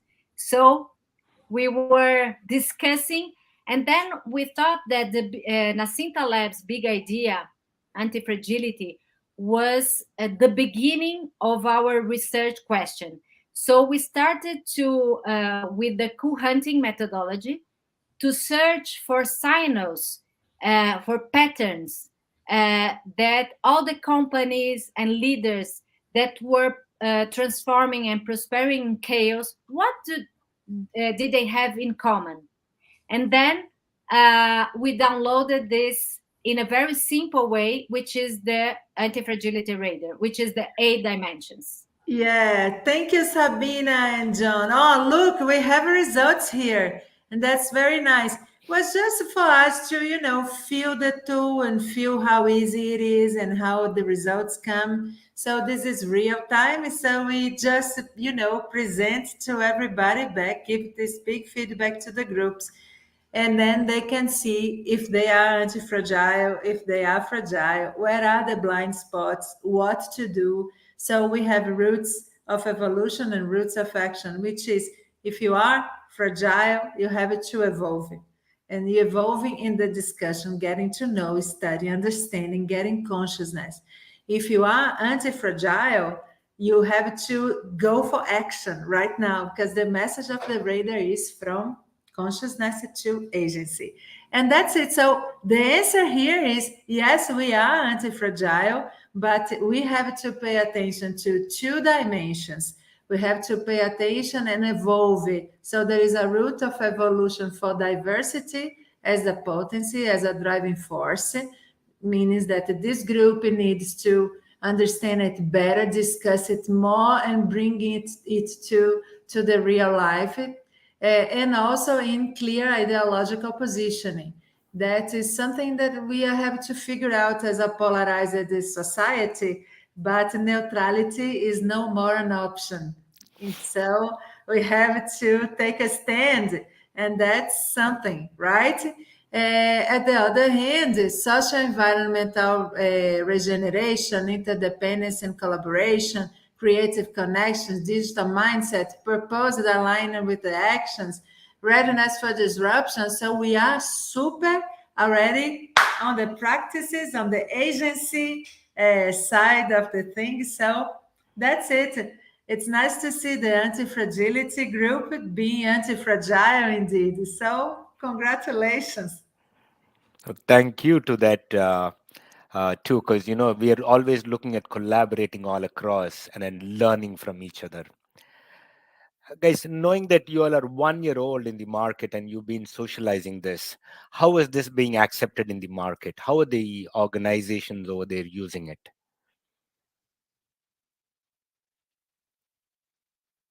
I think, John, it's very well accepted. We've been working with big companies, medium companies here in Brazil in all segments, all sectors. And I see that the how anti-fragility works, it's our big idea. It's our creative idea. And it's very interesting because it's about perception. It's a perception tool. So it's pointing to you the finger and saying you are fragile. People are being critical on responding or on answering about those 8 dimensions, and they are aware of their fragility on experimenting the radar. So we do lots of workshops. Of course, our workshops are long workshops. We explain the 8 dimensions with lots of cases, lots of examples, and then also at the end of the workshop we do like a dynamics, an exercise to put in action the dimension which is more fragile on a company or a team. So it's very practical, the tool. Excellent, Sabina. Because I see the tool gives you enough insights to say, hey, this is where we are strong at, and these are the areas that we need to work, right? Once an organization get these insights, what next?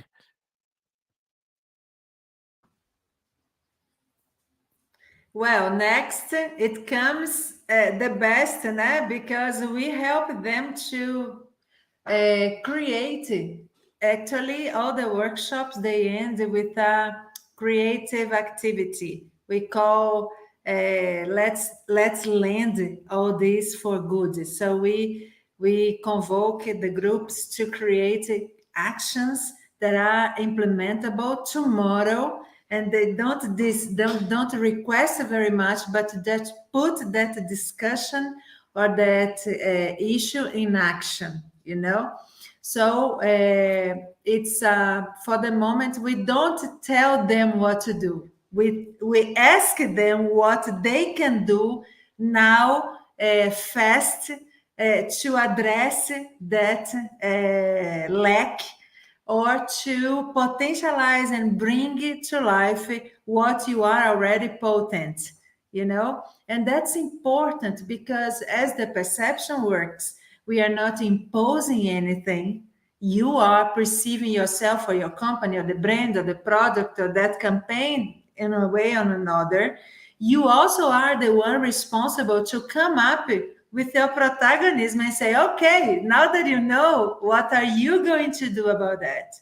And then eventually we, yes, can help. We have a network of professionals and people, creative people, and also some companies that could, help in specific projects. But it's a provocation as a creative tool.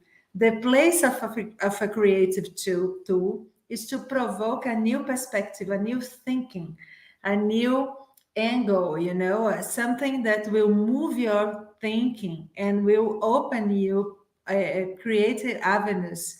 So the idea of all that is to invite them to come up with the how they can, mobilize it and get out of that fragile situation or potentialize that anti-fragile position.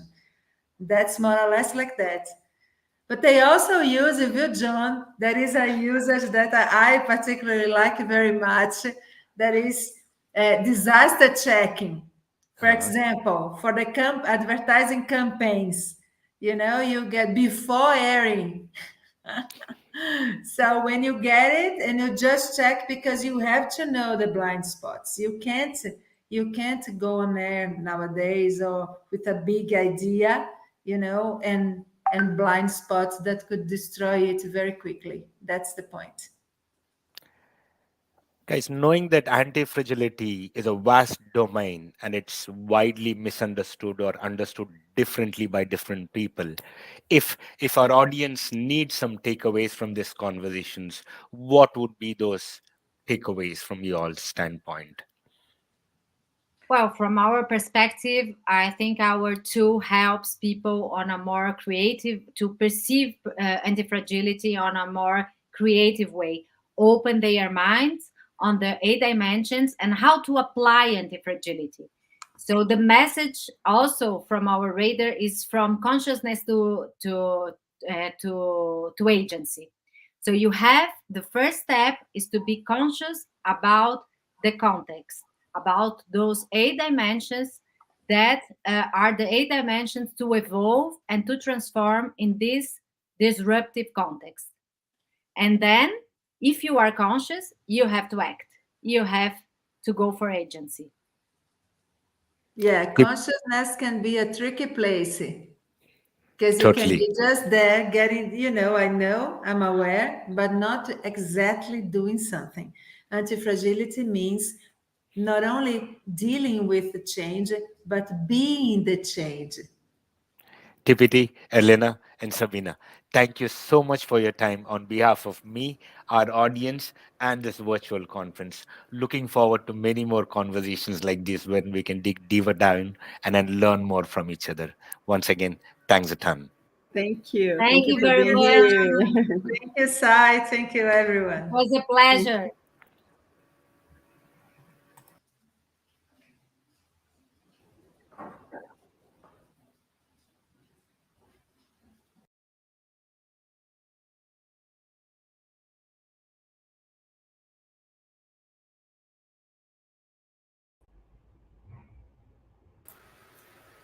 Hello, Roland.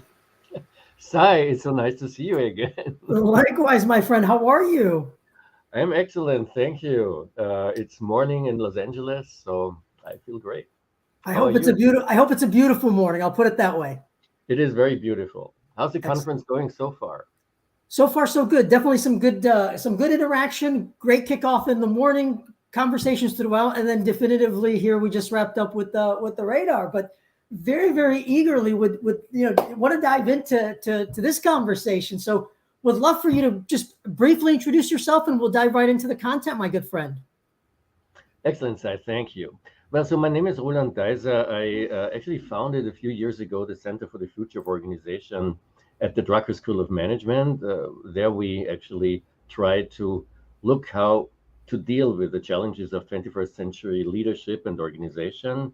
And much of what I do is somehow also based for the last 20 years. I've been working with a consortium of about 50 or 60 global companies on, how to create capabilities in large-scale systems that allow them to be, well, maybe not anti-fragile. It's a word that we didn't use back then that much, but to be at least, able to cope with the challenges that this unpredictable and, volatile environments that, doesn't let us anymore project what's going to happen tomorrow, how to deal with that better.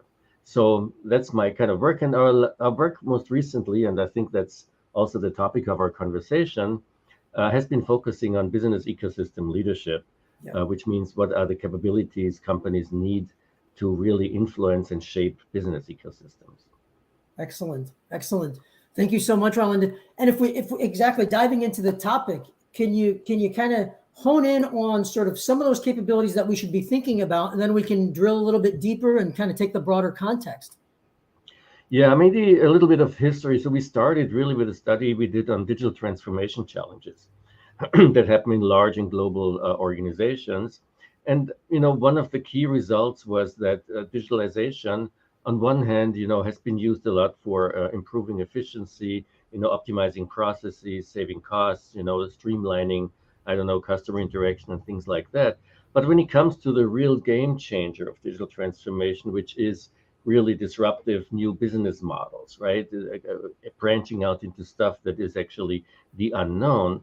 We found that actually that has to do with embracing the concept of business ecosystems. And digital transformation was also, or is, or digital technologies are the true, let's say, enabler, right, and facilitator of ecosystem management, because now we can share data, we have cloud, we have blockchain, we can do all kinds of things with digital that was not actually that easy to do before, although we have always lived, of course, in ecosystems in a way. So that brought us to that topic. And, ever since we've developed, after doing a couple of surveys, and maybe later on we can talk about, we are in the process of just doing a new one. We've been developing a framework that consists of 9 key capabilities around the 3 key areas of strategy, organization, and most importantly in ecosystems, relationships. Definitely, Roland. Oh, you bring it up. That's right. There you go, my friend. Definitely. So I think one thing that's very, very crucial in what you're describing very eloquently is we can talk about the symptoms of digital transformation or whatever label you might call it, agility, resilience, anti-fragility. But when you get to the core, the root cause is ecosystems thinking and approaching it from an ecosystems leadership perspective, etc. I think that's very powerful, Roland. No, that is true, and you might even take away the eco at some point. It's really about systems thinking, right? Ecosystem is just in extending the system thinking beyond the boundaries of the organization, right? And if we talk about systems, I call that business ecosystem leadership, but obviously there is even more to that because, it's the 3 Ps you got to manage: people, profits, obviously, and planet, right? So the ecosystem debate has been, of course, also a lot about sustainability, responsible, kind of management of resources, and so on and so forth. So, yeah. Excellent. Roland, as you kind of look at the spectrum of capabilities and dimensions, exactly as we're seeing, kind of, folks out there are really eager to hone in on something and get started, for lack of better words. Where would you suggest we kind of sort of put our attention, Roland? Well, if you look at these 9 dimensions, right? So the strategy, as I said, organization and relationships. I think still strategy is a really very important thing. If you don't know who you are, what you want to do, it's kind of hard to organize around that, and it's hard to build the right relationships about that. So it's also not coincidence that this stands here somehow at the top of this, little circle here. And maybe I'll briefly talk about those 3 elements that are there, which is decentration competence, the strategy acumen, which is in this case a dual one, and also the partnership kind of selection. I started in our thinking with the decentration competence, which means the ability to take yourself out of the center of the universe. See yourself that you're not, just an entity that maximizes everything for its own good, but they're an entity that co-shapes the system, and the interdependencies of these systems are very much determining also your success. So let's say if you are exploiting customers too much, if you're exploiting suppliers too much, if you try to cheat regulators, at the end of the day, you're hurting the system that you really also depend on. So it's really this kind of thing. I take myself out and look more or less from above, to the overall system, which I am just a part of. That's a competence not easy to do because, we're very much self-centered, maybe as human beings, as a human condition. We are the most important, species on the planet, or, our planet is the center of the universe. Back then, right before we found out we're not, we're actually part of a very, very large system. We're just a small speck in that.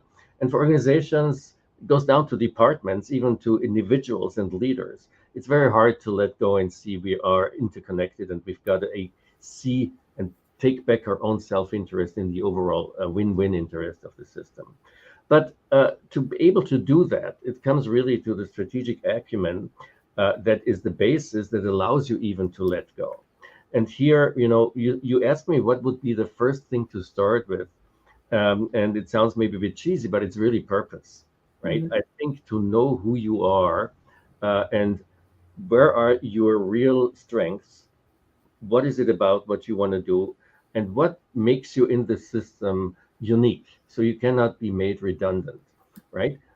The moment you really have that kind of purpose and understanding of who you are and what you can contribute to a system, and you're really confident about that, and you've got the capabilities to also support that, then you can let go. And letting go, again, is a key condition, really, for the ability to be decentered, right?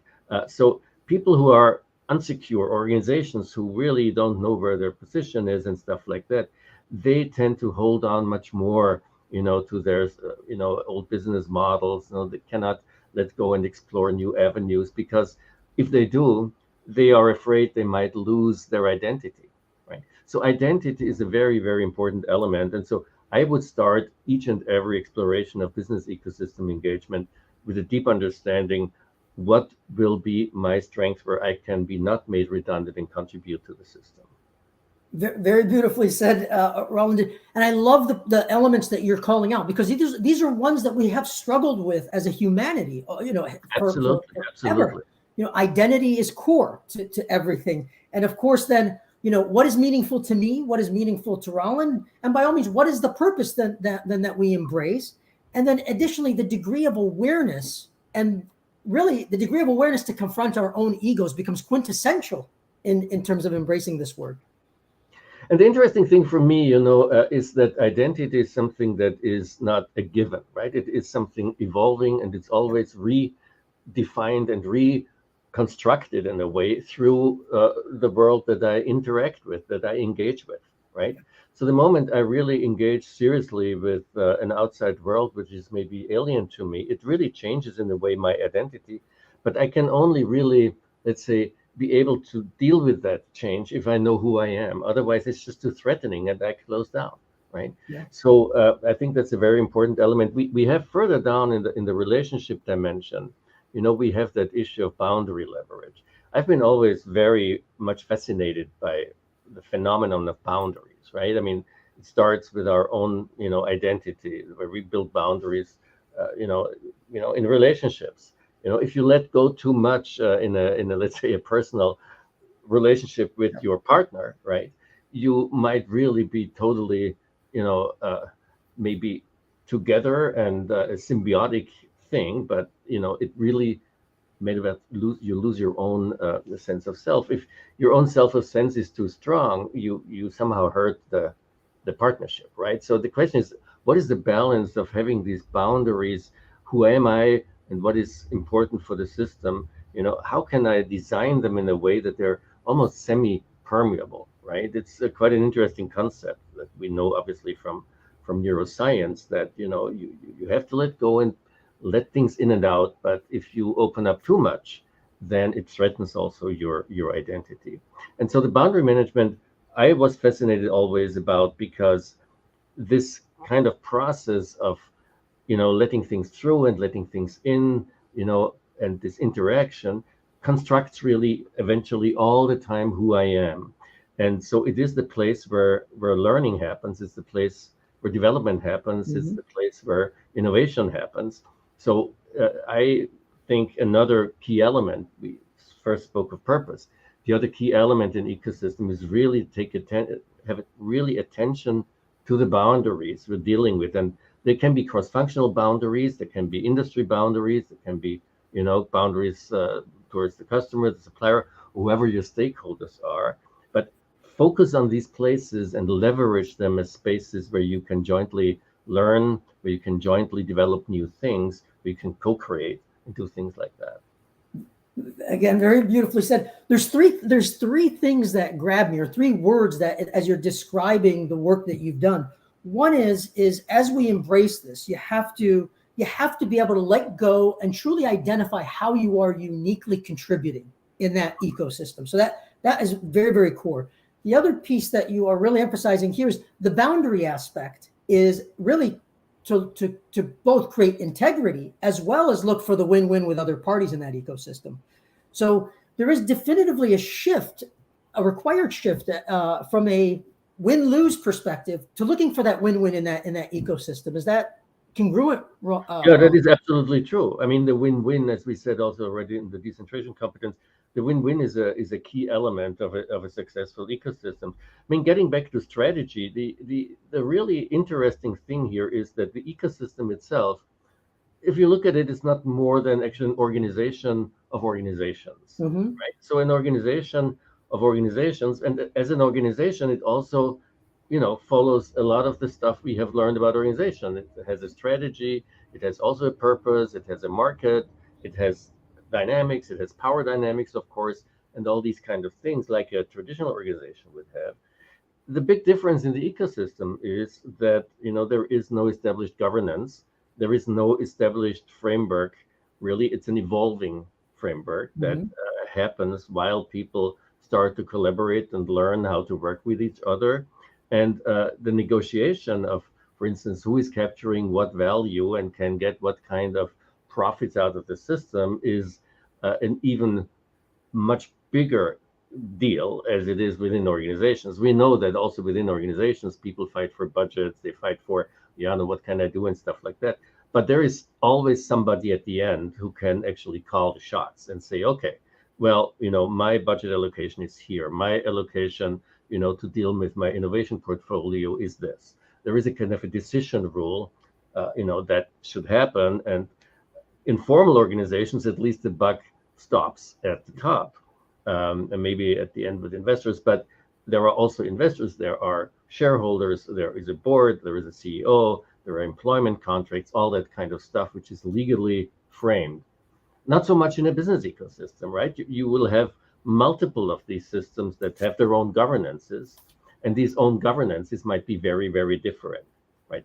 We talk about that when we talk about the polydexterity management, which means it's poly, which means many, and I've got to be able or dexterous to deal with many different operating systems, with many different ways people organize, people think, people deal.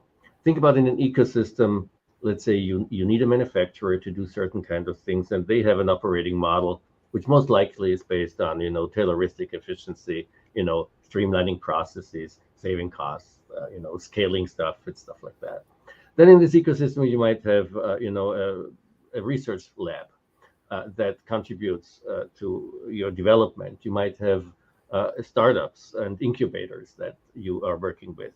You might have some, kind of customer associations you're dealing with, and so on and so forth. Each of those stakeholders that you have in that system comes with a different operating model. It comes with a different, let's say, digital maturity. It comes with a different way of thinking and viewing the market. And you somehow have to mitigate these different perspectives in an ecosystem without having anybody who can call the shots. Yeah. This, what it has to be. This is the operating model this ecosystem now is working on.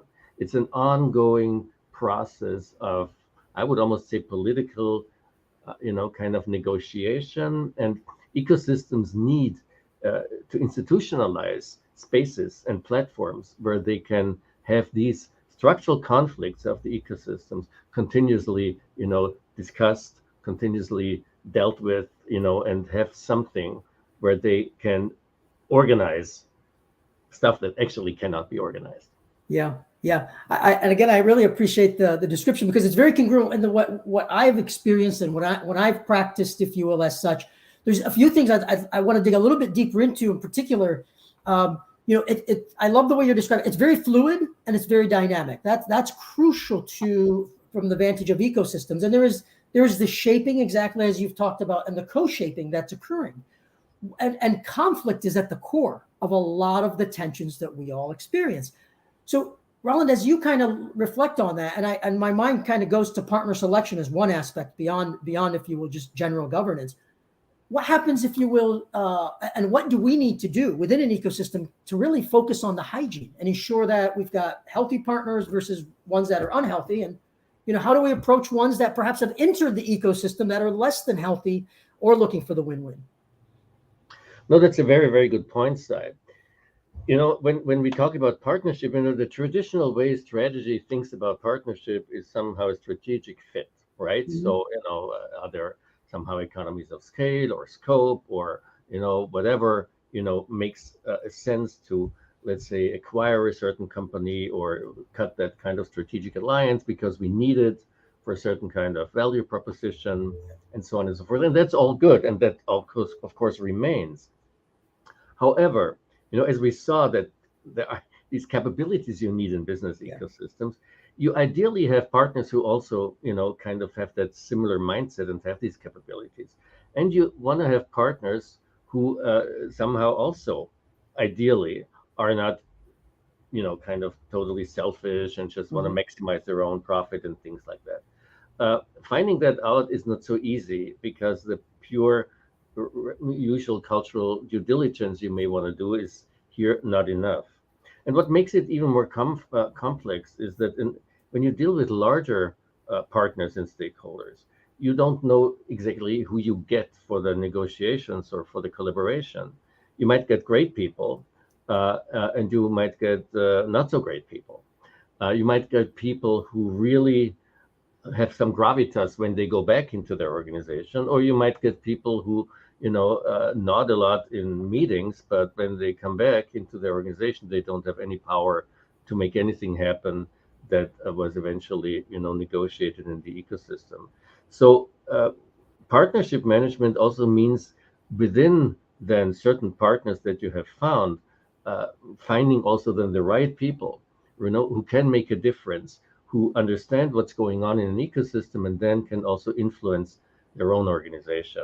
Because it makes not much sense having somebody who is too weak. So it's kind of a really delicate thing, finding the right partners. Even if you found the company, you might not have found the right person within that company. So that's another challenge with partnership management. And that requires a lot of sensitivity. Sorry. No, please go on, Roland. No. You. I really appreciate the way you're describing it, because not only is it difficult to find the right partners, but additionally, if you bring in a partner and they turn out to be the wrong partner, if you will, relative to purpose, relative to what's meaningful, relative to the ecosystem, they could potentially do a lot of damage. So it would behoove us to be very delicate in how we bring people in, as well as take people out of the ecosystem respectfully. Yeah, and you know, there is this famous, you know, I think it was in Stanford Design School. I just blank on the name of the guy. I think he even wrote a book about that. Don't work with assholes, right? I mean, it's kind of the co-creation when he came up, agile thinking, you know, and all these kind of things where you really have to collaborate. Well, you know, the ability to collaborate and being a great part of a team is more important even, you know, maybe than your, you know, kind of intellectual excellence or whatever you other than bring to the party.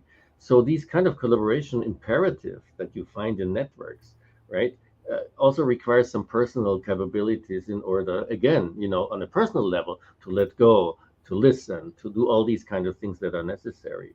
And so if you partner up in an ecosystem with organizations that are unable to do that, or people then within companies that are just not collaborating well, then you just hurt the ecosystem. It's not that it doesn't work. We know so many pathological organizations who still make a profit. I mean, it's not that, you know, sometimes if you scratch the surface, you know, and you say, oh my God, how can this company even survive, right? But, you know, there's a lot of resilience, obviously, in these large-scale systems, and so is in ecosystems. It's just more difficult because in an ecosystems, you can also exchange, you know, players. It's not that you always have to stick with the same one. It's more fluid. You have continuously new entrants as technology evolves and things like that. So it requires a lot of, let's say, you know, kind of flexibility and you know, and ability to look at these things while you move along. It's a process. Yeah, it's exactly to your point. It's respectfully, it's always been delicate, but in an ecosystem context, it's potentially even that much more delicate, just given the ramifications that it can have across that spectrum and that span, if you will. Exactly. Absolutely. So there's a few thoughts that are running through my mind. Definitively, another question that often comes up is, well, what happens when partners or stakeholders are essentially across multiple ecosystems? And now they've got a whole different dynamic of you know, operating with integrity across multiple spaces and ecosystems. Yeah, that's a very interesting point. You know, obviously, you know, if you look at an ecosystem like a meta organization or organization of organizations, there's obviously also competition between various ecosystems, right? And there is multiple membership. Also, you know, a company like Microsoft or Amazon that provides cloud services is in thousands or maybe millions of ecosystems a player, right? And obviously you develop standard operating procedures to somehow perform and your role in that kind of ecosystem. And there are others who, you know, are just member of one and they're happy to be in this one. It's not that much have been research done about that yet, right? Because it's kind of a, how should I say, we look at ecosystems, let's say the social life and the social and political life of ecosystems. And in there, you've got just these things going on. I mean, it's all about understanding the network relationships, the power dynamics within these relationships, and multiple membership is just an element of these power games and power relationships. You know, so it's a difficult question and not that easy to answer, actually. Definitely, my friend. I you know, and I definitely want to get into, if you will, some of the current work and the surveys that you're doing and what have you here in a minute. But if I kind of sort of close out this piece of the conversation, I love the emphasis that you're putting forward on, you know, working with conflict, right? Working with tensions. These are not necessarily new, but these are things that we've had to do. Now you've got a different scale of interaction, etc. And the key word that comes to my mind, quite honestly, is it requires a degree of maturity relative to working with our awareness, our egos, our partners, all of those facets. You know, any commentary or thoughts on that expression, Ron? Yeah, well, you know, it's really maturity, as you say rightly, Sai. You know, I mean, I remember way back, you know, the old thing of conflict management, right? Is conflict something we want to avoid or we want to embrace, right? Is conflict something that has a total potential of joint growth if you do it well? Or Yeah. is it conflict something which is a thing we have to avoid at all costs? I personally think, of course, it is not. You have to embrace it because it is it's just life, right? I mean, it's not that we can live without any conflict. It starts with our struggle to survive every day. You've got there is always the conflict between the individual needs, the society needs, and so on and so forth. If you don't embrace these things, then they just they drive you, and you don't really co-shape them. This is why we think ecosystem leadership is really the ability. When we talk about leadership, it's a leadership concept that means horizontal shaping of things rather than top-down command and control leading, right? It's really the 21st century leadership that enables stuff, that provides an environment where these tackling of conflicts in a productive way are possible, provide an environment where boundaries are viewed as an opportunity and not as a threat, where sharing things is not naive. In an ecosystem, you don't share everything, but if you don't share it all, you don't have an ecosystem. Each and every relationship needs to be assessed. What can I share? What can I not share? Trust becomes such an important element. Over time, you develop more and more trust. You can share and share more. If you share everything, you lose your identity. If you share nothing, you're not part of the, you're not the constructive part of the system. So those are discussions and conversations which are very strategic in nature, and very much shaping the organization in nature, and very much, the better you're able to do that in this kind of ecosystem maturity, if you may say so, the more you're able to shape really ecosystem. Because shaping the ecosystem means influencing it, not dominating it, right? Shaping these conversations means, providing, for instance, platforms and instruments and institutions that help the ecosystem exactly, to perform to its potential, right? And even if you could look at various individual ecosystems and really diagnose, where are they underperforming and why? Because they are not doing exactly these kind of things. And we strongly believe that companies who develop that ability and understand where are the points, the pain points of an ecosystem, and then have interventions to address these pain points through institutionalized dialogues that try to address these, they are in the driving seat because they become the ones who really contribute positive to the system. So yeah, I think I think that's a very, very key tension that we're calling out as well, Roland. Is there is a tension between maturity and growth, and it can be a positive and a negative, because if you don't have the maturity, you probably won't grow. But then at the same time, you got to balance it with the realities, if you will, of how quickly you grow, and is it healthy growth and unhealthy growth, which respectfully, unhealthy growth is cancer, which is back to the pathology of exactly as you described. And good that you actually mentioned the term growth here, right? Because I think that ecosystems really bring a third dimension, to the concept of growth. Because we've always been thinking growth is either organic growth, which means, you just grow your market, whatever, from your own power within, the organization, or it's through M&A, right, through acquisitions. So you grow because you buy other companies. Both of them are, of course, centered on the concept of the single organization. You grow only if you own things, right? You don't grow if you don't own them. Yeah. And ownership of everything is in this case very dysfunctional. But the growth opportunity, the moment you engage in ecosystems, you start to share things. You may not have everything, but you tap into resources that are out there that you don't own and that help you as a system to grow. Creates growth opportunities that are very different. It's almost a third kind of way to growth. We have one of our fellows, he runs a South African-based consultancy, is focused on business ecosystem-driven growth. And he sees ecosystem engagement just as a growth engine that also eventually, of course, changes a lot the whole concept who you are, and eventually embraces much more than you are. And maybe just the last word to that, that whole thing of talent management, for instance, because we know how important, of course, talent is in all these kinds of things. More and more people, we spoke about the big resignation and things like that, are fed up maybe with large organizations, but they're still great talent. Letting them go and forgetting about them is really leaving a lot on the table.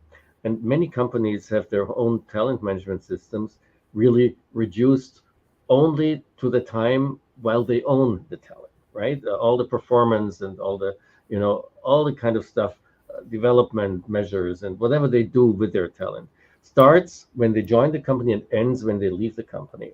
And I think it's very important to see also the whole talent as a kind of a resource, as an ecosystem space in which I work with the alumni that I have that left my company, with people that never want to join. But if I build my special relationship with this guy who never would join a large company, and I have a kind of a priority, if I call, my call gets taken first. This is an ability, which is, by the way, in our system here, resourcefulness as a kind of a important capability to see what resources are out there beyond the boundaries of my organization, resources I do not control, but that I can engage through building the right relationships. So leading without control becomes such a very important element in ecosystems. Most definitively. And the whole concept of growth, exactly to your point. And I know this is something that's very, very critical, especially as I work with clients. Growth doesn't simply mean give me more. It actually, because that would be egotistical, quite honestly. This is where you relax the ego and really growth in that, maybe having the right partners, actually shedding a piece of my organization in order to benefit from the ecosystem and contribute back to the ecosystem is growth, but I'm actually shedding a piece of my organization. So growth is very, very different, exactly as we're looking at it from an ecosystem vantage point. So I appreciate that tremendously, Roland. And my good friend, that's a great point. Thank you so much, Roland. And I know we're across time. If you're okay, just stick around for a few more minutes. I would love for you to talk about some of the work you're doing, moving, pushing things forward and what have you with the slide. So we have developed that capability framework, right? Over the last couple of years, more or less. It came out through a lot of interviews with large corporations and also with startups and all kinds of stakeholders, also with experts. And at the end of the day, we came up with these 9 dimensions. What we most recently did is we developed a kind of an index that measures the capabilities in these 9 dimensions, right? And I just saw in the previous session there was a radar as well. So there's many radars out there, Roland. All good. The radars are pervasive, right? Yeah, but radars are a great way, to get easy to comprehend, picture of where you stand and where you have maybe deficiencies and where you have strength and things like that.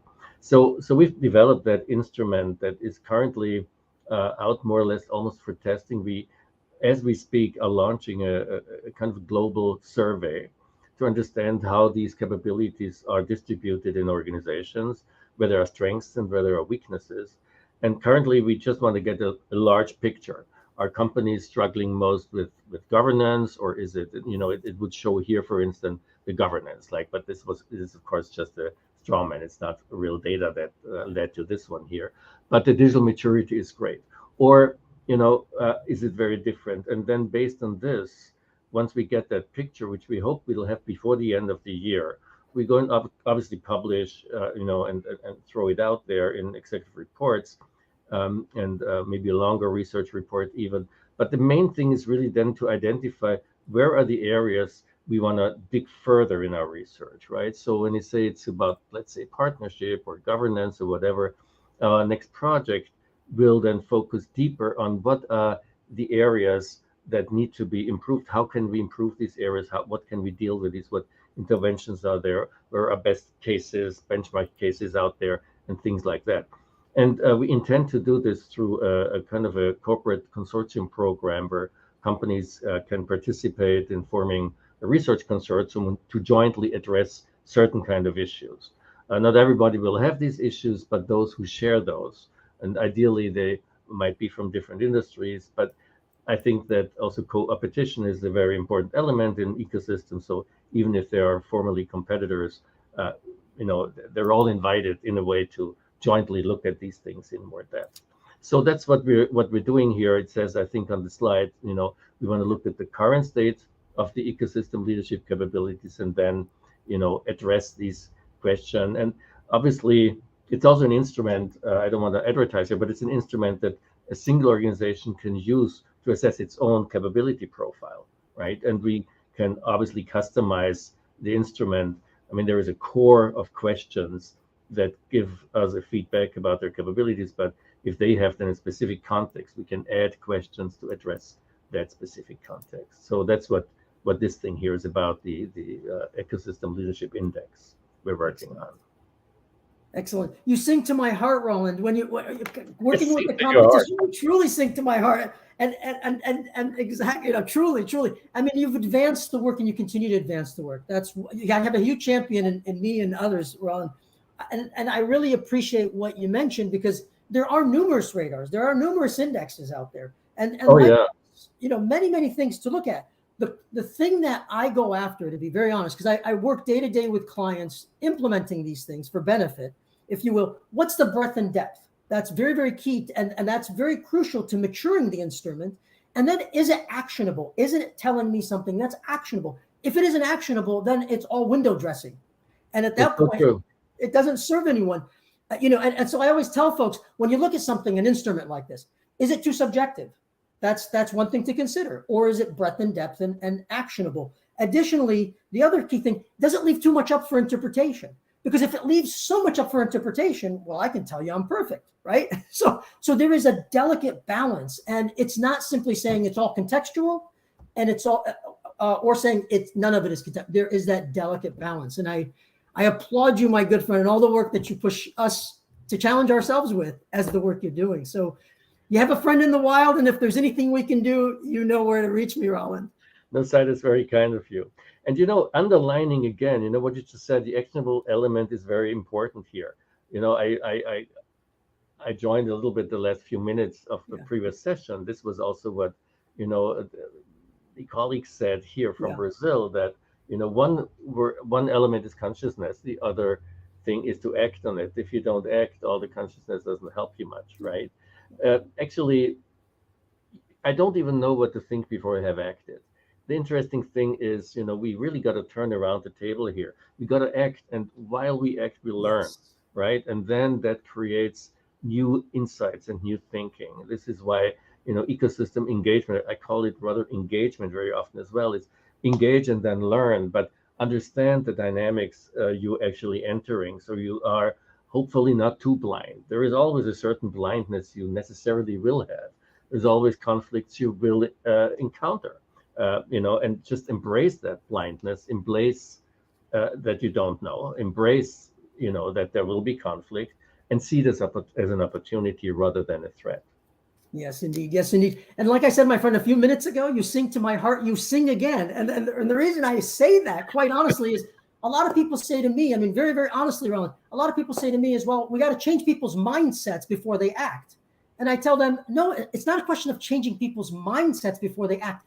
Let them have an openness to action. And through that action, they naturally will evolve and their mindset will shift without you even having to mention the word, if you will. So like I said, my good friend, when the emphasis on action, you sing to my heart always, Roland.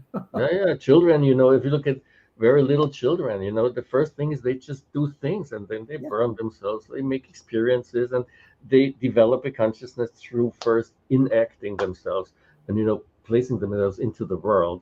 And there's a lot of fear, I think you had the fear also as a topic for this conference, right? Is holding us back on these kind of things, right?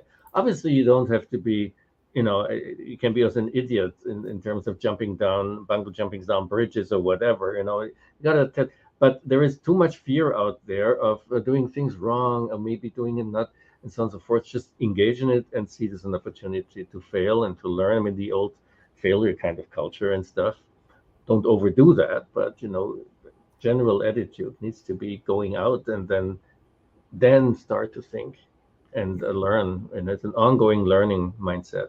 That's the main mindset you need. It's the mindset of understanding you don't know, understanding you need to let go and be open and curious and all these kind of things, and not a mindset of convictions. That's the way it has to be. Most definitively, my friend. So Roland, where can people go to learn more? Just so as we're closing off, if you will. Yeah, well, so first of all, thank you for having me here. It's great. I think you put together a fabulous conference of 3 days. Really kudos to that. Well, we have a website center. The Center for the Future Organization is at futureorg.org, where you find also the projects we do. There are reports you can download and stuff. So we also offer some kind of interventions, like we have a boot camp on ecosystem leadership and design. We're trying to develop a kind of executive labs where we have a kind of a very dense 3 months experience where you jointly across industries, across companies work on your kind of thing. You'll find all that on the website. Obviously, there is a LinkedIn you can follow personally. I'd appreciate that. Of course, the center also has a website, which is the Center for the Future of Organization. Yes, and everybody who's interested in that, please reach out. You just leave a note in my LinkedIn. I'm happy to connect with you, and then we can exchange. And I'm great that we had the chance to have a chat here. Excellent. Thank you so much, Roland, for making the time. A pleasure as always. And I look forward to our next conversation, and likewise, anything we can do, my friend. So thank you so much for making the time. Thank you, Sai, and good luck for the rest of the conference. Thank you so much. We had a huge kickoff today with your presence, to say the least, amongst others. So thank you so much, Roland. You're always too kind. I cannot take it. I appreciate it. Take good care, my friend. Great seeing you as always. Bye-bye now. Bye-bye. So with that said, I know we're running behind on time. I'm going to go ahead and invite my dear colleague Norbert back into the conversation. So and we won't take too much time. I know we're behind, but we'll wrap up quickly. So Norbert, day one is behind us. What are your thoughts, my good friend? We made it through the day. Wow. Well, I was overwhelmed by this amount of experience and knowledgeable people and everything. This was really awesome. Excellent. People are definitively trying to do good work. I mean, and learn together. And I think this is one of the key things, of course, relative to community and contribution and impact. I mean, that's community without impact has a very different sense than community with impact. So definitively, Norbert. Yeah, that's what we are striving for, to really have impact. Just thinking about new theories, it's no use. But they are all practitioners in real life, and that's what I prefer as well. I'm always purely practitioner and just pick up the theory as needed. Yeah, but I really prefer to apply it. Yeah. And wow, I'm still overwhelmed by this wealth. Wow. I love it when you say wow. That means we've definitively done what we've needed to do, if you will, today. Excellent. And to your point, and exactly as we wrapped up with really Kristen from the morning to Roland here this afternoon, one of the things I emphasized, if you will, is very much practice is key. Theory-driven practice is key, but don't get locked up in the theory piece of it. It's practice-driven theory and definitively practice-informed theory. There is that delicate dance, and I really appreciate, the conversation around and what have you. So my good friend, anything else to add before I just kind of get ready to close out until tomorrow? Well, maybe I can say I was most impressed by the Brazilian ladies.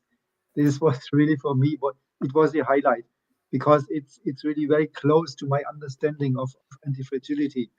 And antifragility is not such a dry methodology that is it's another cow chase through the village. It's really inspiring me, at least. Yeah, maybe I can tell a very, very short story that conveys this my message.